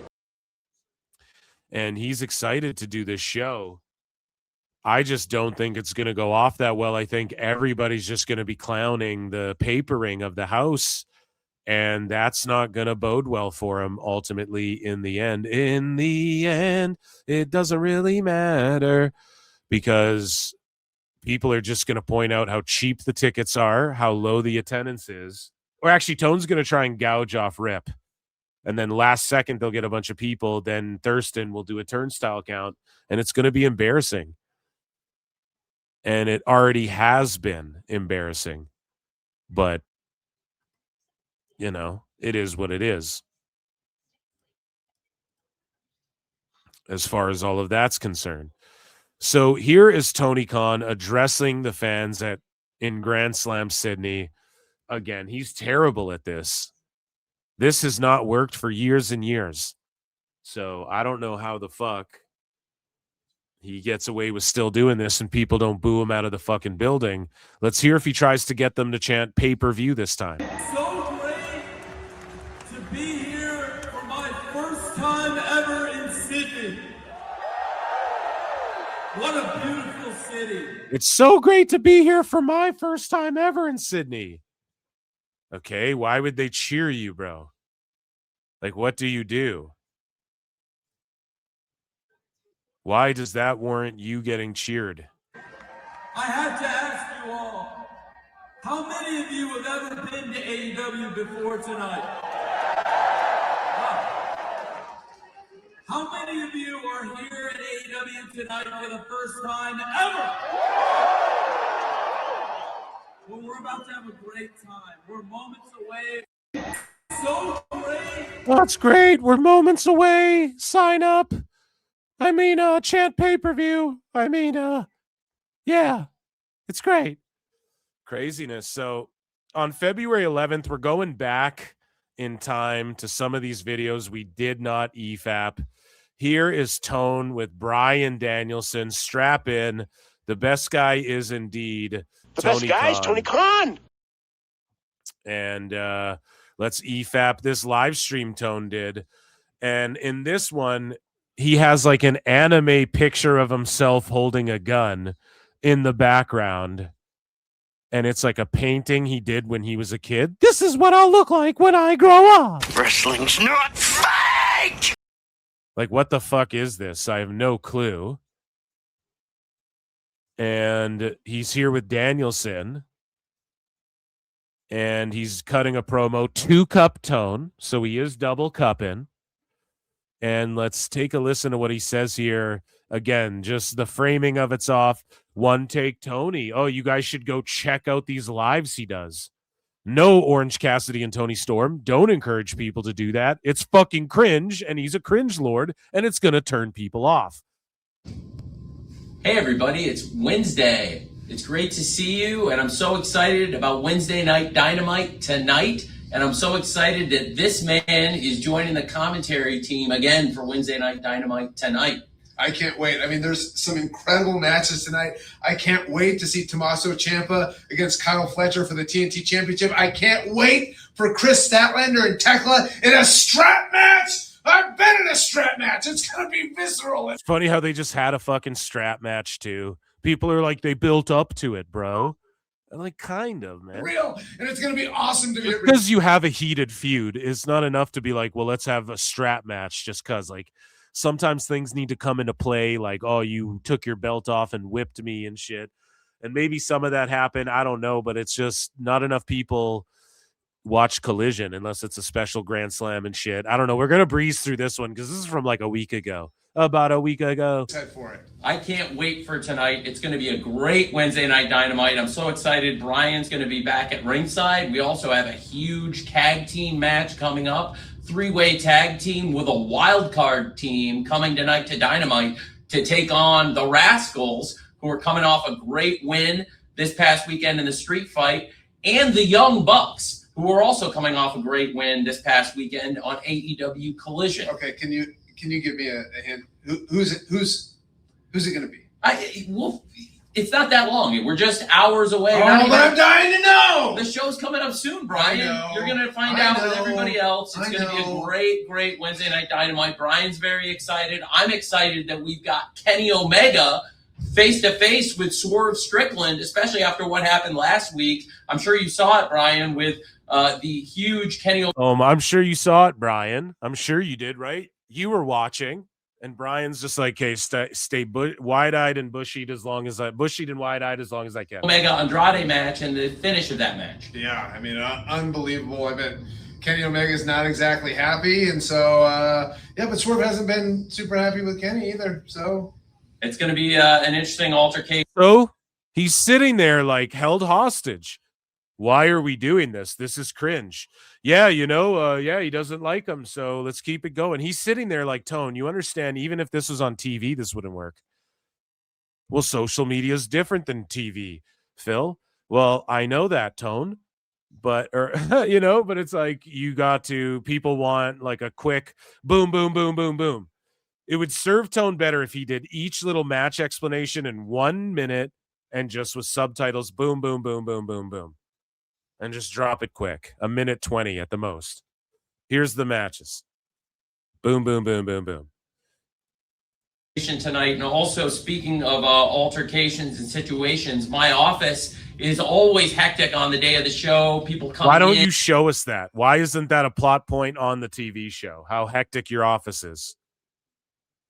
Why is it just people standing here looking like they're being held captive? People demanding matches. Last week, I mentioned we had a great Wednesday Night Dynamite. Of course, I mentioned that great match with Kenny Omega against Andrade El Idolo. A lot to look forward to. We're heading to Grand Slam Australia. Hangman Page versus Andrade El Idolo. MJF versus Brody King. Lots of big matches coming up. I'm also very excited to have the Continental Championship at stake. We've got the Continental Champion, Jon Moxley, taking on Konosuke Takeshita, the Alpha. Last week, a great trios match with the Don Callis family versus the Death Riders. The Death Riders have demanded another match with the Don Callis family. They want a trios match, another crack at Don's guys and Takeshita before Australia. Don's guys. They want another crack at Don's guys, Brian. Yeah, we're going to see that match tonight, and I can't wait because representing the Don Callis family, it will be Josh Alexander, Mark Davis, and Konosuke Takeshita versus the Death Riders, Claudio Castagnoli, Pac, and Jon Moxley. I'm thinking. Why? Like what? We say it every week, folks. We say it every week. Who is this for? That's going to be a great match tonight, and I'm looking forward to that one as well. Should be a great one, Brian. Yeah, Takeshita and Moxley have developed a pretty great rivalry, as have the Dunkhouse family and the Death Riders. You know what I'm really interested to see, because I don't think I've ever seen it, is Pac and Takeshita in the ring together. It's going to be excellent. I can't wait to see this match. There's so many great combinations to your point. Last week, of course, there was a great trio. Yeah, I mean, like Jim Cornette sums it up best. Tone, it's not good booking by just putting guys on a show. Good booking means a good wrestling show, angles, heat, a fuck finish that leads to this. This guy returns, this guy debuts, this fucking guy says he wants this, and because of that, this happens. Oh, there's an injury, we work to shoot, whatever. That's good booking. Just saying, here's two very athletic wrestlers, go out there and wrestle. They'll have a great match. Okay, sure, Charlotte Flair will have a great match with a broomstick. That doesn't mean it's like good booking. So it's crazy how he just like, oh yeah, there's all these cool combinations. No, I don't care. Yes, I care about when two guys throw cool fake kicks at each other in pro wrestling. It's cool when you build it up and there's a reason. Like, yes, I want to see Roman and Punk wrestle. But if it's just like, well, they're fighting just because, then I don't care. When they go and cut that promo like they did on Raw, when Roman has to conquer the Rumble to get there and shit, leading to that promo, leading to their next interaction, leading to the vignette, leading to the promo package at the actual pay-per-view, etc. That's the shit that's the sizzle to the steak, man. That's the seasoning, and Tone just doesn't get it. And people go, oh, he's a good booker. He put Swerve and Omega in there. What a great booker. Well, no, like anyone could just do that. Anyone could be like, oh, you know, it would be amazing. Guys, I figured it out. No, it would be so amazing. Fucking Kenny Omega versus Randy Orton. Greatest booker ever. Like anyone could just write that down, and then you're a billionaire. You can pay them to do it. That doesn't mean you're a good booker, though. Unless you're just doing fucking spot shows, or you're just doing shows, not spot shows. Maybe that's not the right terminology, but you're just going out there and doing like fucking a super indie. Then that works, which is what AEW is. And people will go, well, that's the point. It's like, okay, then shut the fuck up about WWE all the time. Stop asking MJF about WWE unless it's like, hey, when you grow up, do you want to go there one day where the big boys play? Unless that's the question, stop fucking talking about it. Well, Tone pays them more than that. Okay. Who gives a shit? Tone pays them more than WWE did. So that means he's a player and on their level. No, it fucking doesn't. I could be a billionaire, pay a bunch of fucking beer leaguers, and buy a fucking franchise, give the NHL money and get a fucking franchise and hire a bunch of beer leaguers, turn them pro. It doesn't mean they're going to beat fucking, you know, they're not going to the Olympics. They're not fucking winning the Stanley Cup. Like, I don't understand how the fuck people don't understand this, you know? Match between these groups, another great trios match coming up tonight. Should be a fantastic Dynamite. Speaking of last week, something that happened outside the ring. A lot of people were very upset to see the dogs from New Japan, Gabe Kidd and Clark Connors, show up in AEW and attack. People say that Tone hides the microphone in the cup. Like the cups are empty. So this is 2-cup Tone. And apparently the cup is empty and it's like he's hiding his mic in there and shit. But that's not entirely true because we've seen him to double and triple cups and pour liquid into them and drink it and shit. Like we chronicle this shit so much. So maybe for these backstage segments, that's true, but it's not 100% all the time true, which I'm not even against double cupping, by the way. I'm not even against that at all. It's just cute that he does it. Darby Allin and take Darby Allin out of the arena and assault Darby Allin. A lot of people here are very upset with it. Darby Allin has a lot of friends in AEW, including Orange Cassidy. And I mentioned Grand Slam Australia. Orange Cassidy's got a huge match coming up, a hair versus hair tag team match. The loser of the fall gets their head shaved. Orange Cassidy and Timeless Tony Storm this Saturday are going to take on Wheeler Yuta and Marina Shafir. Well, Orange Cassidy is always looking for a fight. Oh, yeah, intergender, whoever takes the fall gets their head shaved. That could be interesting. Again, it's Tony just adds stipulations. It's like universe mode. It's just like, okay, here's this stipulation just because. Here's the thing, though. Here's the thing. And I get it. Like, Yuta was bringing scissors out and clipping hair. Okay. That's like the surface level. It's just like that's all been done, and this isn't a fresh coat of paint. You're doing it with people who aren't over and can't, like, rebrand it and make it a thing that we care about. Like, you can give fucking John Cena a timeless tune. Oh, I'm just going to heel turn and then heel on the crowd. And fucking, I'm going to cut these heel promos. Then I'm going to baby face. Like, you're not John Cena, bro. So you can't just get away with doing just old fucking been done 100 times, but getting people invested, right? So you got to come up with new shit.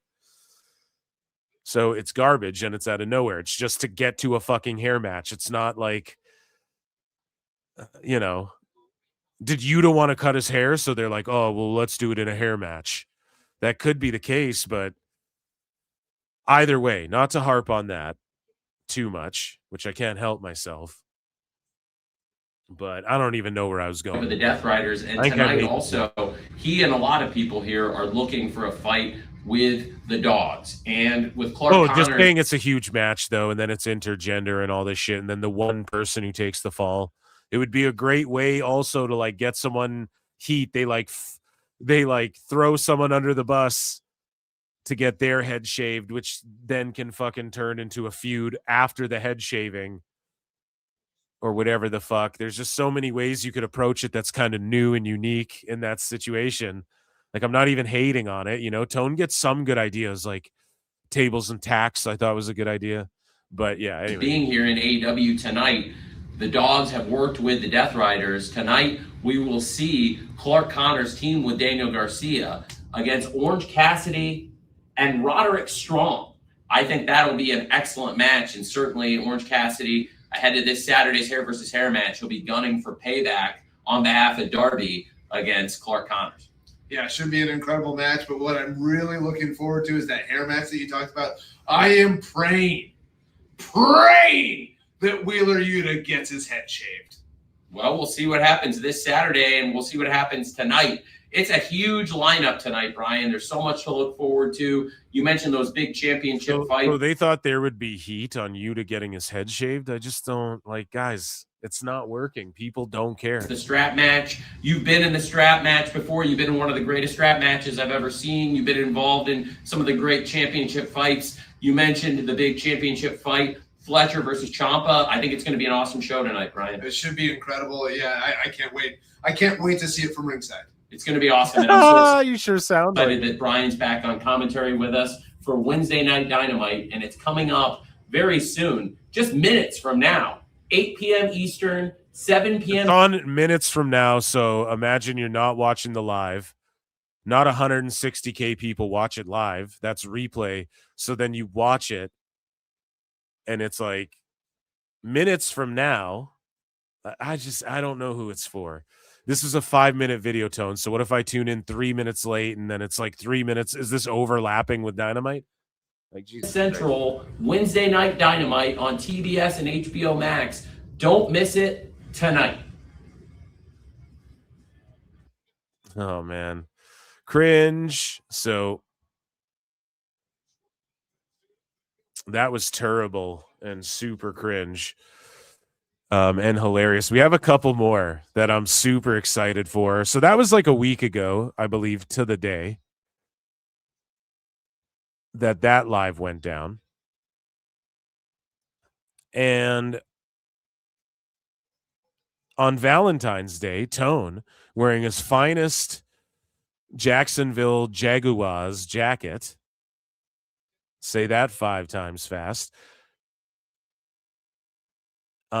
we can see the reflection in his glasses, which is just fucking hilarious. He's on the Super Yacht Kismet, or he's standing on a balcony or something. I'm not sure which one.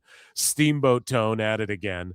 And he was live. This was on Valentine's Day, and I wonder if he had a hot date or not, or if he was left stranded at the drive-in.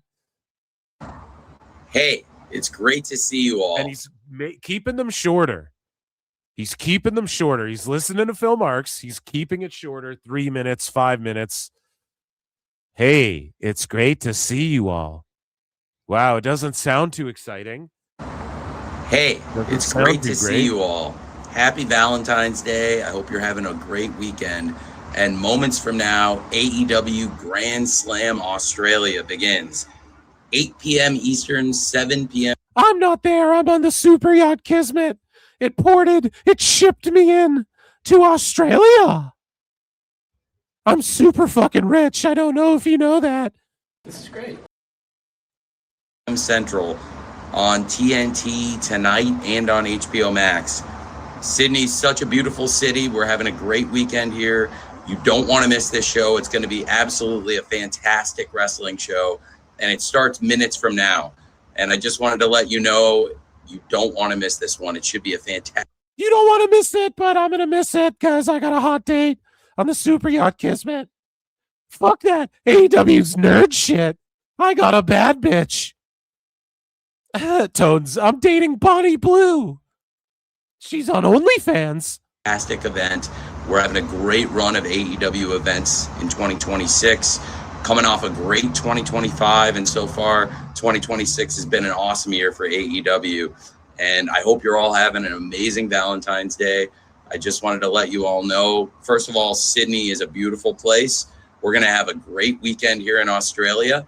Also, it'll be kind of fun after Grand Slam. We'll be having AEW House Rules tonight in Brisbane, Australia. I'm excited for that. We know that Jon Moxley and Marina Shafir will be teaming up against Timeless Tony Storm and Orange Cassidy, but there's so many questions going into this event. Will Jon Moxley still be the Continental Champion? Will there be It's cooked that they stuck fucking poor Tony Storm with Orange Cassidy to try and like keep him relevant in some way? another person without hair in that match? Who will be the TNT champion? Who will be the AEW World Champion? The AEW Women's World Tag Team Champions? Going into Revolution, the top contender for the championship is at stake with Andrade El Idolo and Hangman Page. There's so much exciting wrestling on tonight's show. So much to look forward to. It's going to be an awesome event. I'm so excited. Can you see my hair? My hair's just standing up. It's so exciting. I'm excited. It's great. Starts just minutes from now. 8 p.m. Eastern, 7 p.m. Central. And again, after the show is over, you can follow us here on AEW social media, and we'll be having some updates coming out of AEW Grand Slam Australia. But also, I'm very excited about going back and being in a different time zone, doing something I like. I'm Cop. I'm in a different time zone, so it's kind of like Time Cop. To watch when I'm back in the U.S. We'll be on late at night. You'll get the post-match promos. I like to watch New Japan Wrestling late at night. And I like to watch Time Cop in between. And see the post-match interviews and follow the events. And we'll be giving updates from House Rules tonight. And I can't wait. It'll be a really fun weekend here in Australia. And it all gets kicked off on TNT moments from now, 8 p.m. Eastern, 7 p.m. Central. You can watch it on TNT or you can stream it on HBO. Moments from now, here's the time. No, they just say the top of the hour. Like, people understand, and they're watching you from all over the world, presumably, right? So you want to say it's happening right now. It's happening right now. You don't want to miss top of the hour. Max, thank you for watching Grand Slam Australia tonight, and thank you all supporting AEW. This past year has been phenomenal. Thanks to you. We had a great Grand Slam here last year in Brisbane, and now being back here in Australia. I'm excited about tonight's show in Sydney, and then heading to Brisbane, going back for House Rules with some big updates coming out of Grand Slam. Stay tuned to AEW social media, and I'll check back in with you later tonight. Thank you all for supporting AEW, and definitely you don't want to miss AEW Grand Slam Australia moments from right now. Thank you very much. Oh, he's so cute. He's so happy. And he's just like, I'm on a date. I'm actually not there in fucking Australia. Hey, yeah, I don't know if he ever stops. I don't think he'll ever relinquish control, and I don't think he'll ever stop loving AEW, dude. I just don't think it'll happen. I know, like, JJ will come on the show and say, you know, if he doesn't get a TV deal, he's going to stop having fun with it. I just don't see it. I just think he doesn't care. He will go to his fucking grave, spend every nickel and dime he has to do this shit. So, ladies and gentlemen, here's our last Tony Khan Cringe moment. And again, 4 minutes here. Like, he is taking his goddamn time with these videos still, but taking much less time to do these videos. They should be like a minute and a half long. Instead, he's now shortened them to like 3 to 5 minutes, not going 12 minutes and stuff. So clearly listening to PWT live show, everything Tone does is in response to what I'm saying. Wrestling's not fake! Here's Tone in his best Jacksonville Jaguars. What do you call that? Turquoise?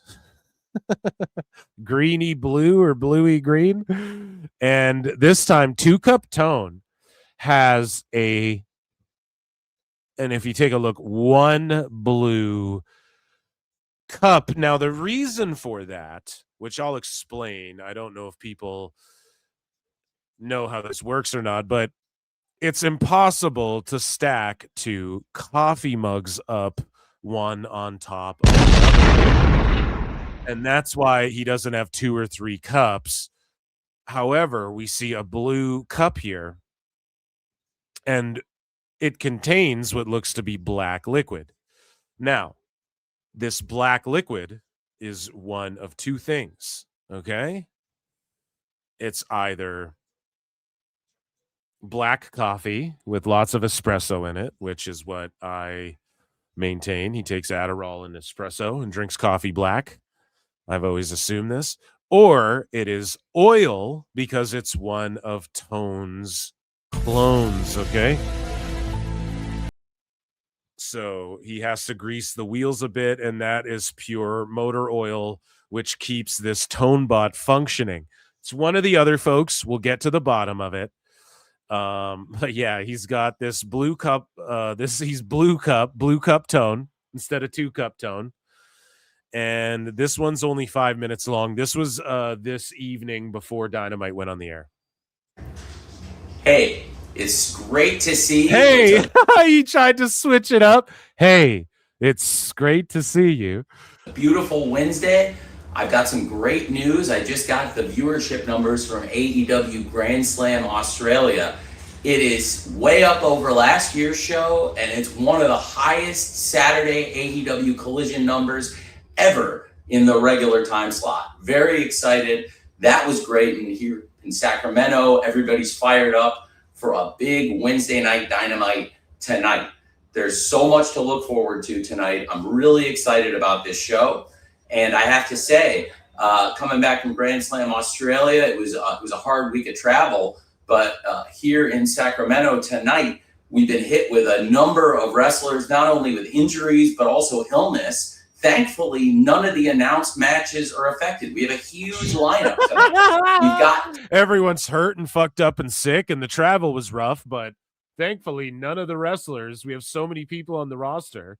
Those were all people in ROH that you don't care about. You know, what the fuck? Kenny Omega versus Swerve Strickland for the first time ever tonight. What a huge main event match. Main event match. Pardon me, one take Tone. It's still great, though. You still have to say this is good. This is what Orange Cassidy and Tony Storm are bragging about. Yeah, Tone, he does one take. Yeah, and it's shit. Versus Kenny Omega. I can't wait for that. And to get Hangman Page and MJF face-to-face ahead of AEW Revolution after they both picked up huge wins at that awesome Grand Slam Australia show. Who do you think you are, Phil Marks? Speaking of Grand Slam Australia, the Babes of Wrath retained the AEW Women's World Tag Team Championship. They actually retained the titles twice. They wrestled twice in Australia on Grand Slam and House Rules. And after Willow made 2 title defenses of the tag titles, she's going to make her 3rd title defense of the week in a 4-way match tonight. It's going to be fantastic to have Willow Nightingale defending the TBS title, but she's in a very dangerous position tonight And Willow might be biting off a lot, making a defense because she's going up against very tough competition. Tone was just talking about Swerve Kenny Omega. Swerve just pinned Omega 1, 2, 3 with his finish, sees the refs down. Like there's no, like, not for the finish, sorry, like for the visual win. And then he starts cheating by fucking throwing him on the buckle and all this shit. Then another ref comes out. Why didn't he fucking just cheat, get the pin? Other ref comes out. Kenny's kicking out, false finishes. Holy fuck, man. The worst booking, the worst shit of all time. These motherfuckers just don't know what they're doing. First of all, somebody who's very angry coming out of Grand Slam Australia, Marina Shafir, and somebody else who's really angry coming out of Australia, Megan Bain, the Megasis. Oh, and I think the fans are really angry coming out of Australia, looking at the merch table setup you guys had going on. With her unbelievable record in AEW, and somebody who's been on a great run, winning singles matches and competing and chasing championships. And that's Mina Shirakawa, somebody who was very happy after Grand Slam Australia. So that's going to be a great four-way match for the TBS title tonight. And speaking of big championships in Grand Slam Australia, Jon Moxley retained the AEW Continental Championship, going the distance with the Alpha Konosuke Takeshita.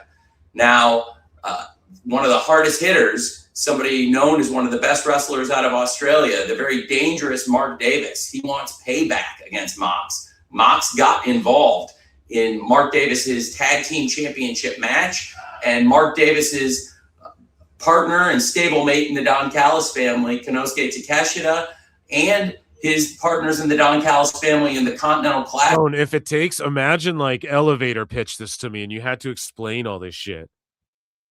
It's fucking trash. Just like the finish to this match, 17 false finishes, cheating, refs. It's just like, you guys did everything. It's garbage.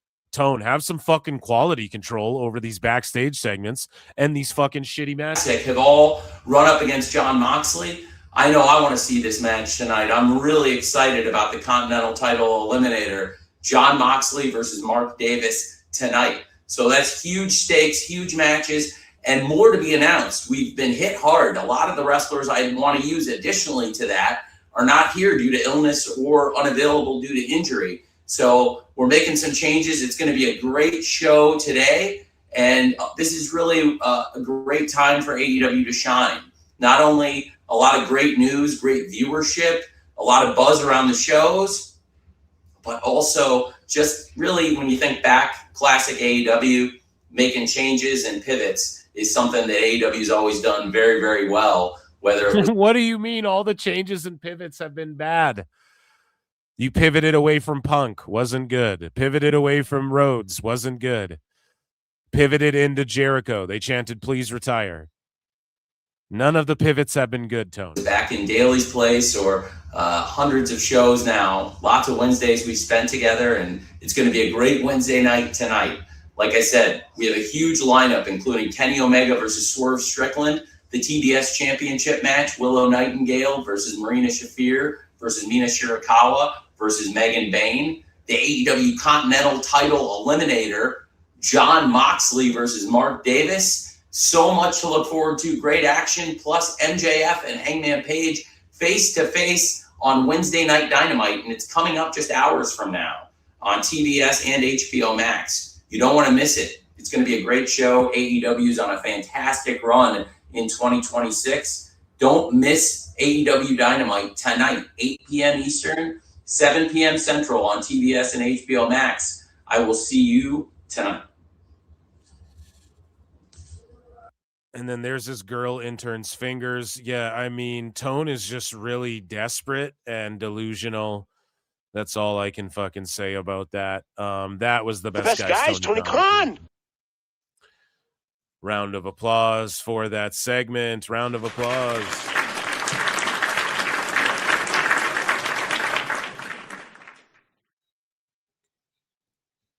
Okay, guys. So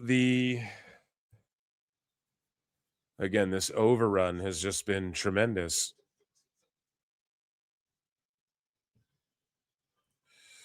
So the last thing I want to talk to you guys about this evening, we'll do WWE news. Who knows? Maybe I'll do a run-in or something Maybe I'll go over it on PWT podcast. I'm going to figure this all out. There's quite a bit to get to, but we've been on the air for a while. The last main thing I want to get to, which is in the title, is has to do with Kevin Nash. So, ladies and gentlemen, this is a segment called WWE News or Old Time Legend.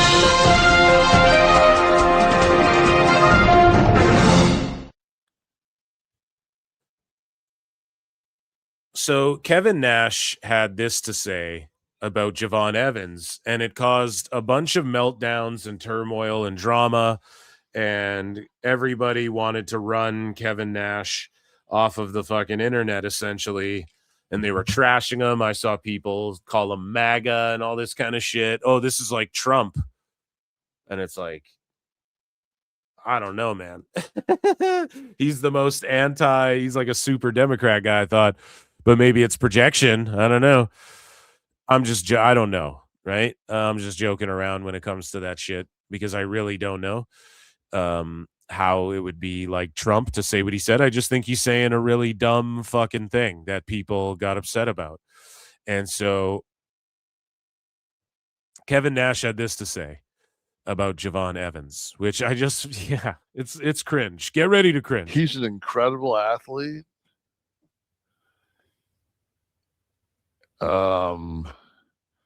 He's a little bit too fucking Mr. Bojangles for me. I wish he was a little bit. Mr. Bojangles. I mean, do we have to pull up a video of fucking,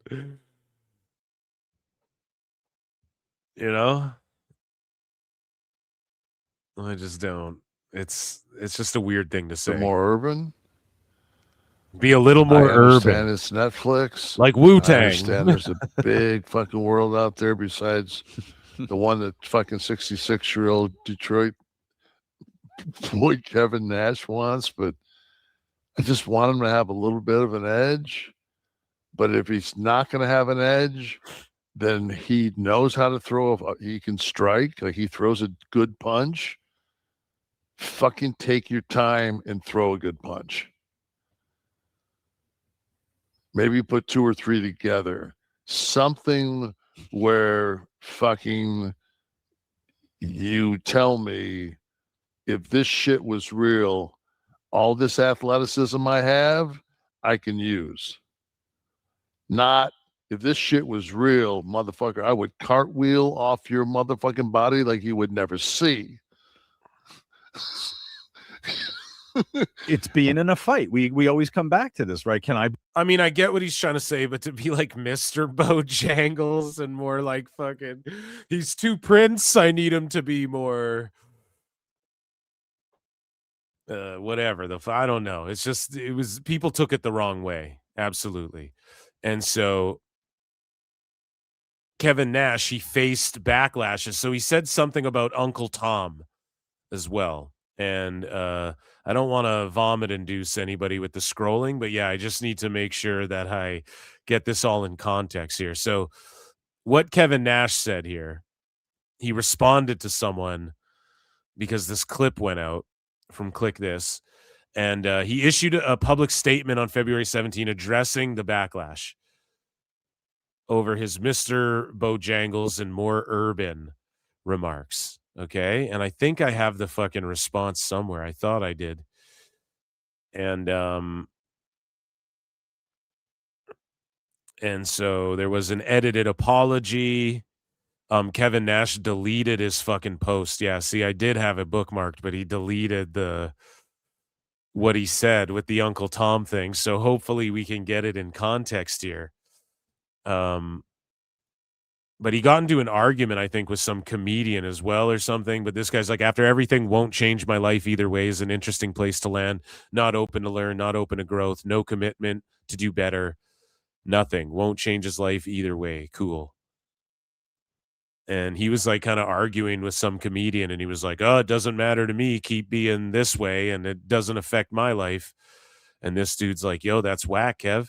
And so, we got backlash. One response came from a fan who argued Nash's explanation only introduced more racially loaded language instead of resolving the issue. Right? And this guy was like, what the fuck is this N-word talking about? Javon doesn't have, I'm assuming it's N star. Javon doesn't have to be anyone but himself. And being himself has gotten him extremely over. How do you apologize for using racist dog whistles by using even more racist dog whistles? More like a blowhorn.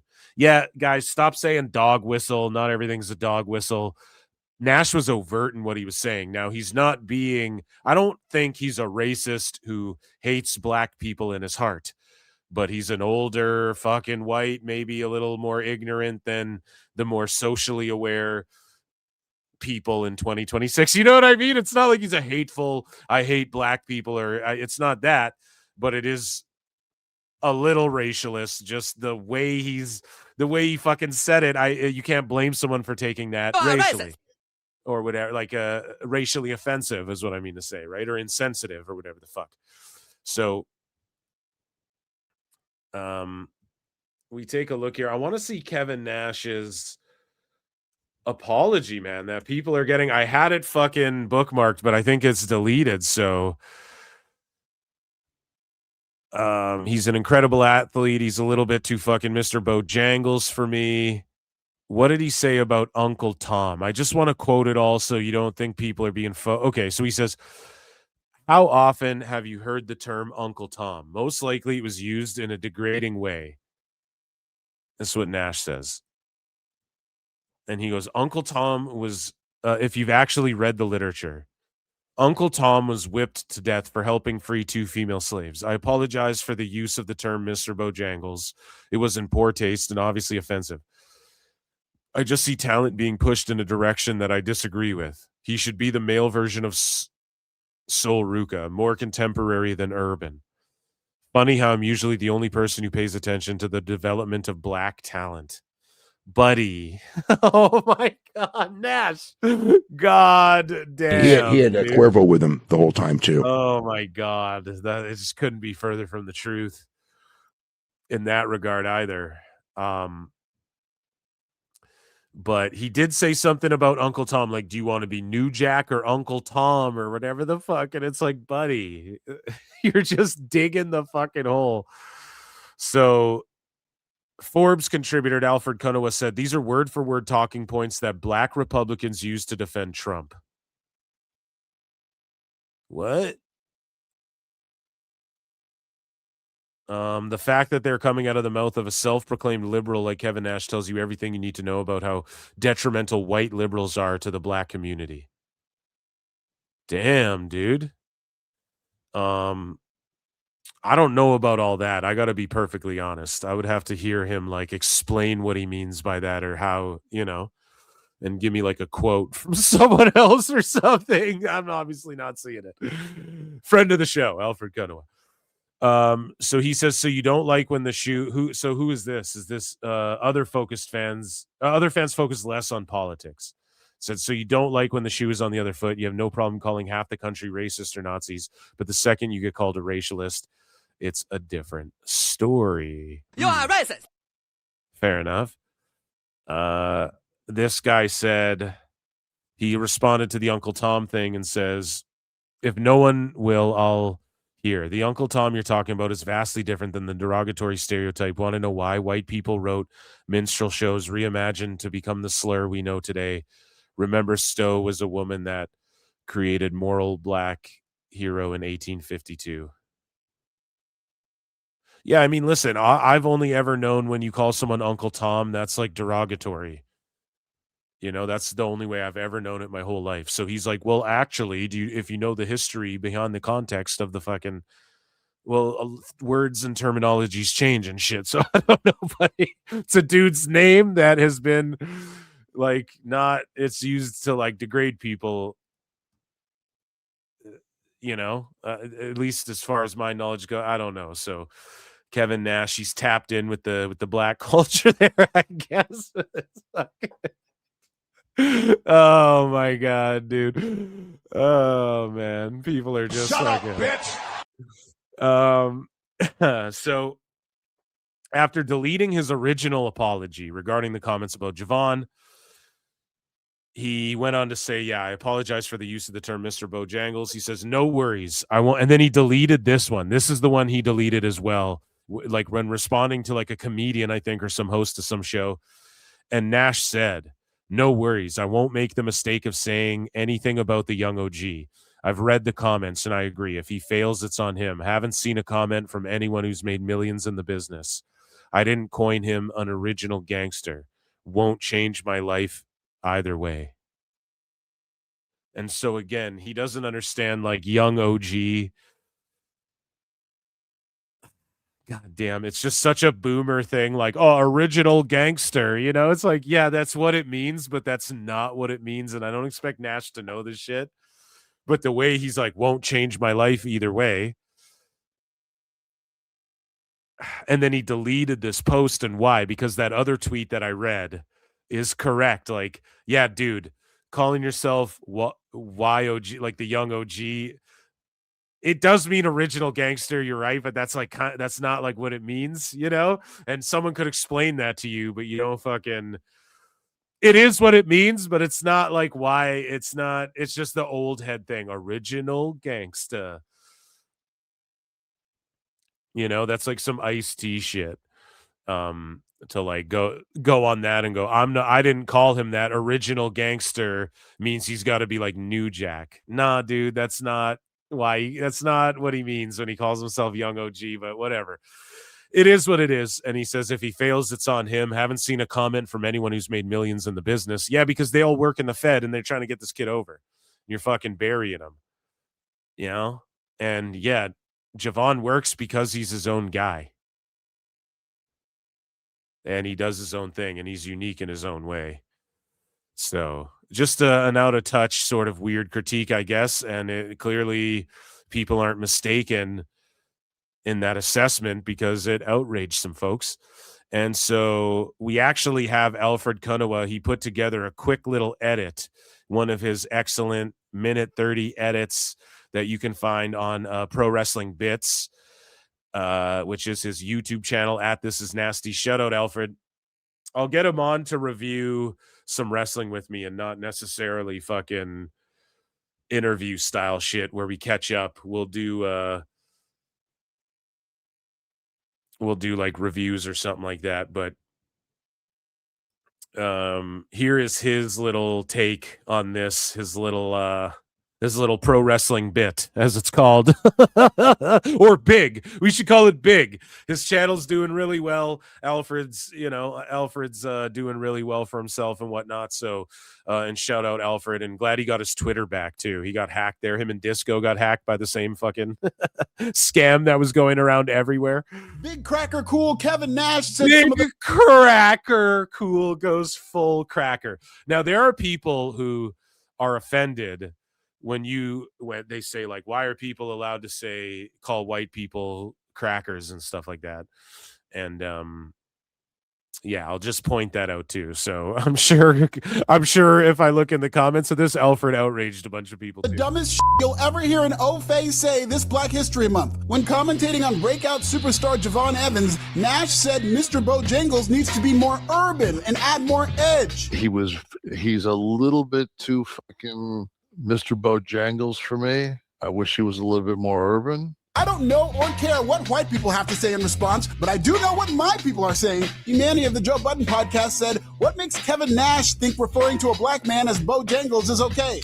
Oh my God, I love when the whites lecture black people about how to be black. Hold that thought, Cracker Kev. Let me get my notebook right quick. Said your vote and mine. Big Honky has a habit of running a Big Honky. He's just hitting them with all the fucking racial fucking oh my God. Racist. I don't know. He's like doing the same shit in a way, you know. Foul of his fellow whites with his comments on the Click This podcast, which I don't know. I'm mixed. I'm a mixed race person. I don't get offended by it, but it's, you know, some people for sure are mad at Alfred. I'd love to see the replies to this video. But now that black people are dominating WWE, get used to old white wrestling podcasters white. The way he said white. crazy shit about black talent. In fact, here's what Yakubian Kevin said about fellow African NXT talent. Obafemi doesn't seem African enough, and if he really wants to be a top guy, maybe try a bone through the nose. Oh my God. Yeah, Kev, what the fuck? I think, okay, so now we're getting to the bottom of this. It's because this ain't the first time he said some He had Cuervo with him the whole time too. which makes sense. Obviously, people are like, what the fuck? Because like, look how much interaction this got to put a bone through this nose, try a bone through the nose. And try saying ooga booga for me. Like, what the fuck are you doing, Nash? I can't tell if Ricky Saints is black, Indian, or just really Mr. tan. Bojangles tap dance. He's tap dancing. I need him to go bone through the nose and fucking like, come on, what are you talking about? Look at this. I'm not sure if Ricky Saints is black, Indian, or really tan. Oh no. Oh, and if he doesn't decide soon, he'll run into the same problems Kamala did. What does that even mean? Oh my God. Nash, your fucking liberals are the ones who didn't show up and vote for her, dude. What are you even talking about? I can't tell if Ricky Saints is black, Indian, Oh or just my really tan. And if he God. doesn't decide soon, he'll run into the same problems Kamala did. I know Carmelo Hayes is supposed No, don't not. He's on Carmelo too. God damn it, dude.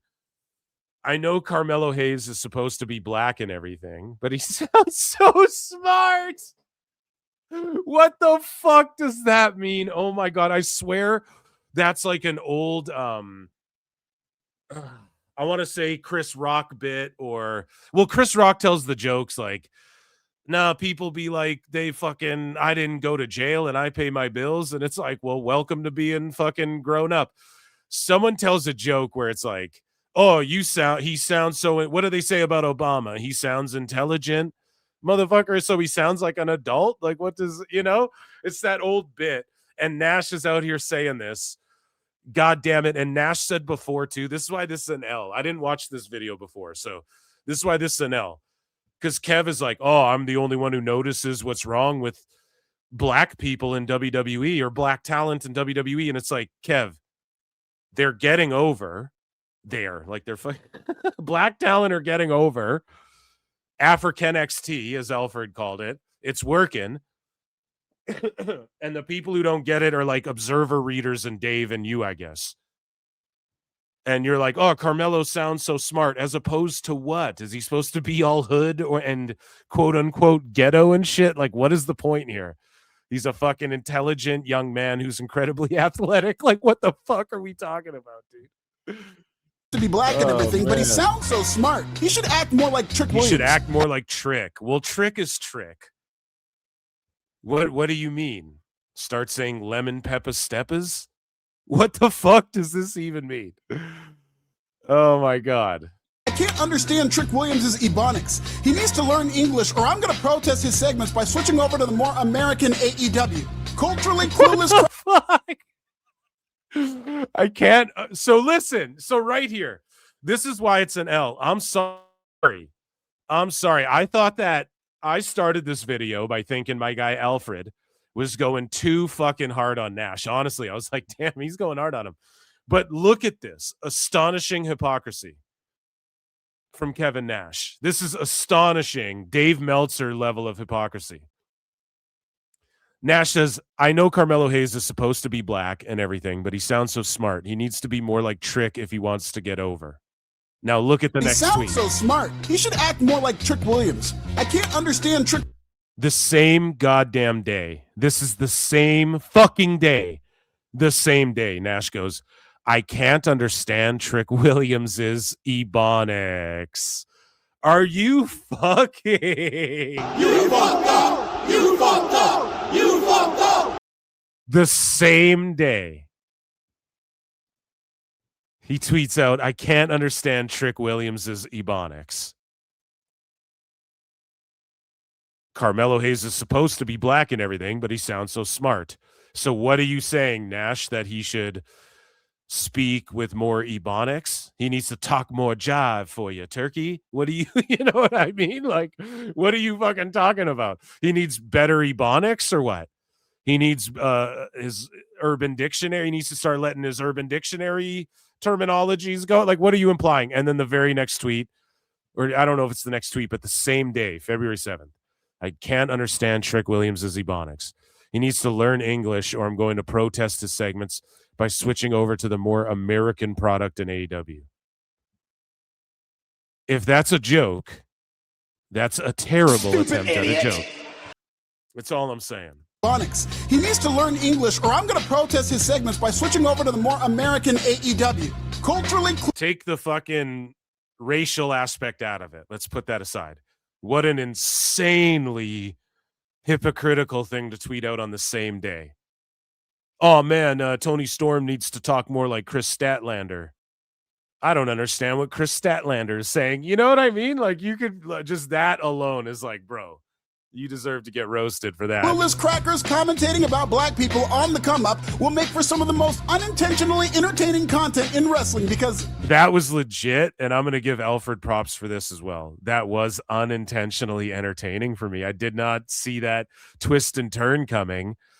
And yeah, an epic trombone flop for Kev, although I am a big fan. Like, I love Diesel, I love Kevin Nash, I love the Wolfpack. You don't turn your back on the Wolfpack, NWO for life. But yeah, that is fucking actually hilarious. I didn't realize he was gonna cook himself so badly. Ladies and gentlemen, that was PWT live show for this evening. Round of applause for me, ladies and germs.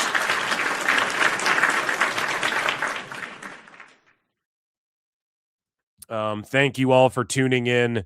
What an amazing evening. I'll see you guys tomorrow for Dave Meltzer Dumb Moment of the Week. I will see you guys Saturday for Sicko Saturday, and I think we have a PLE watch along, or am I wrong about that? I'm not sure.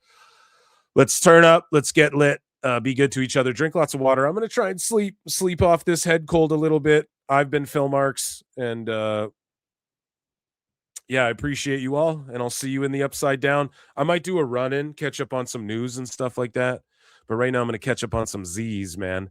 I've been Phil Marks again. Until next time, I'll see you all in the Upside Down. I ended that, but Tales of 85 is going to be coming out, and so, you know, Stranger Things, Born Again, dude. Let's go. I'll see you guys another time. Be good to each other. Peace.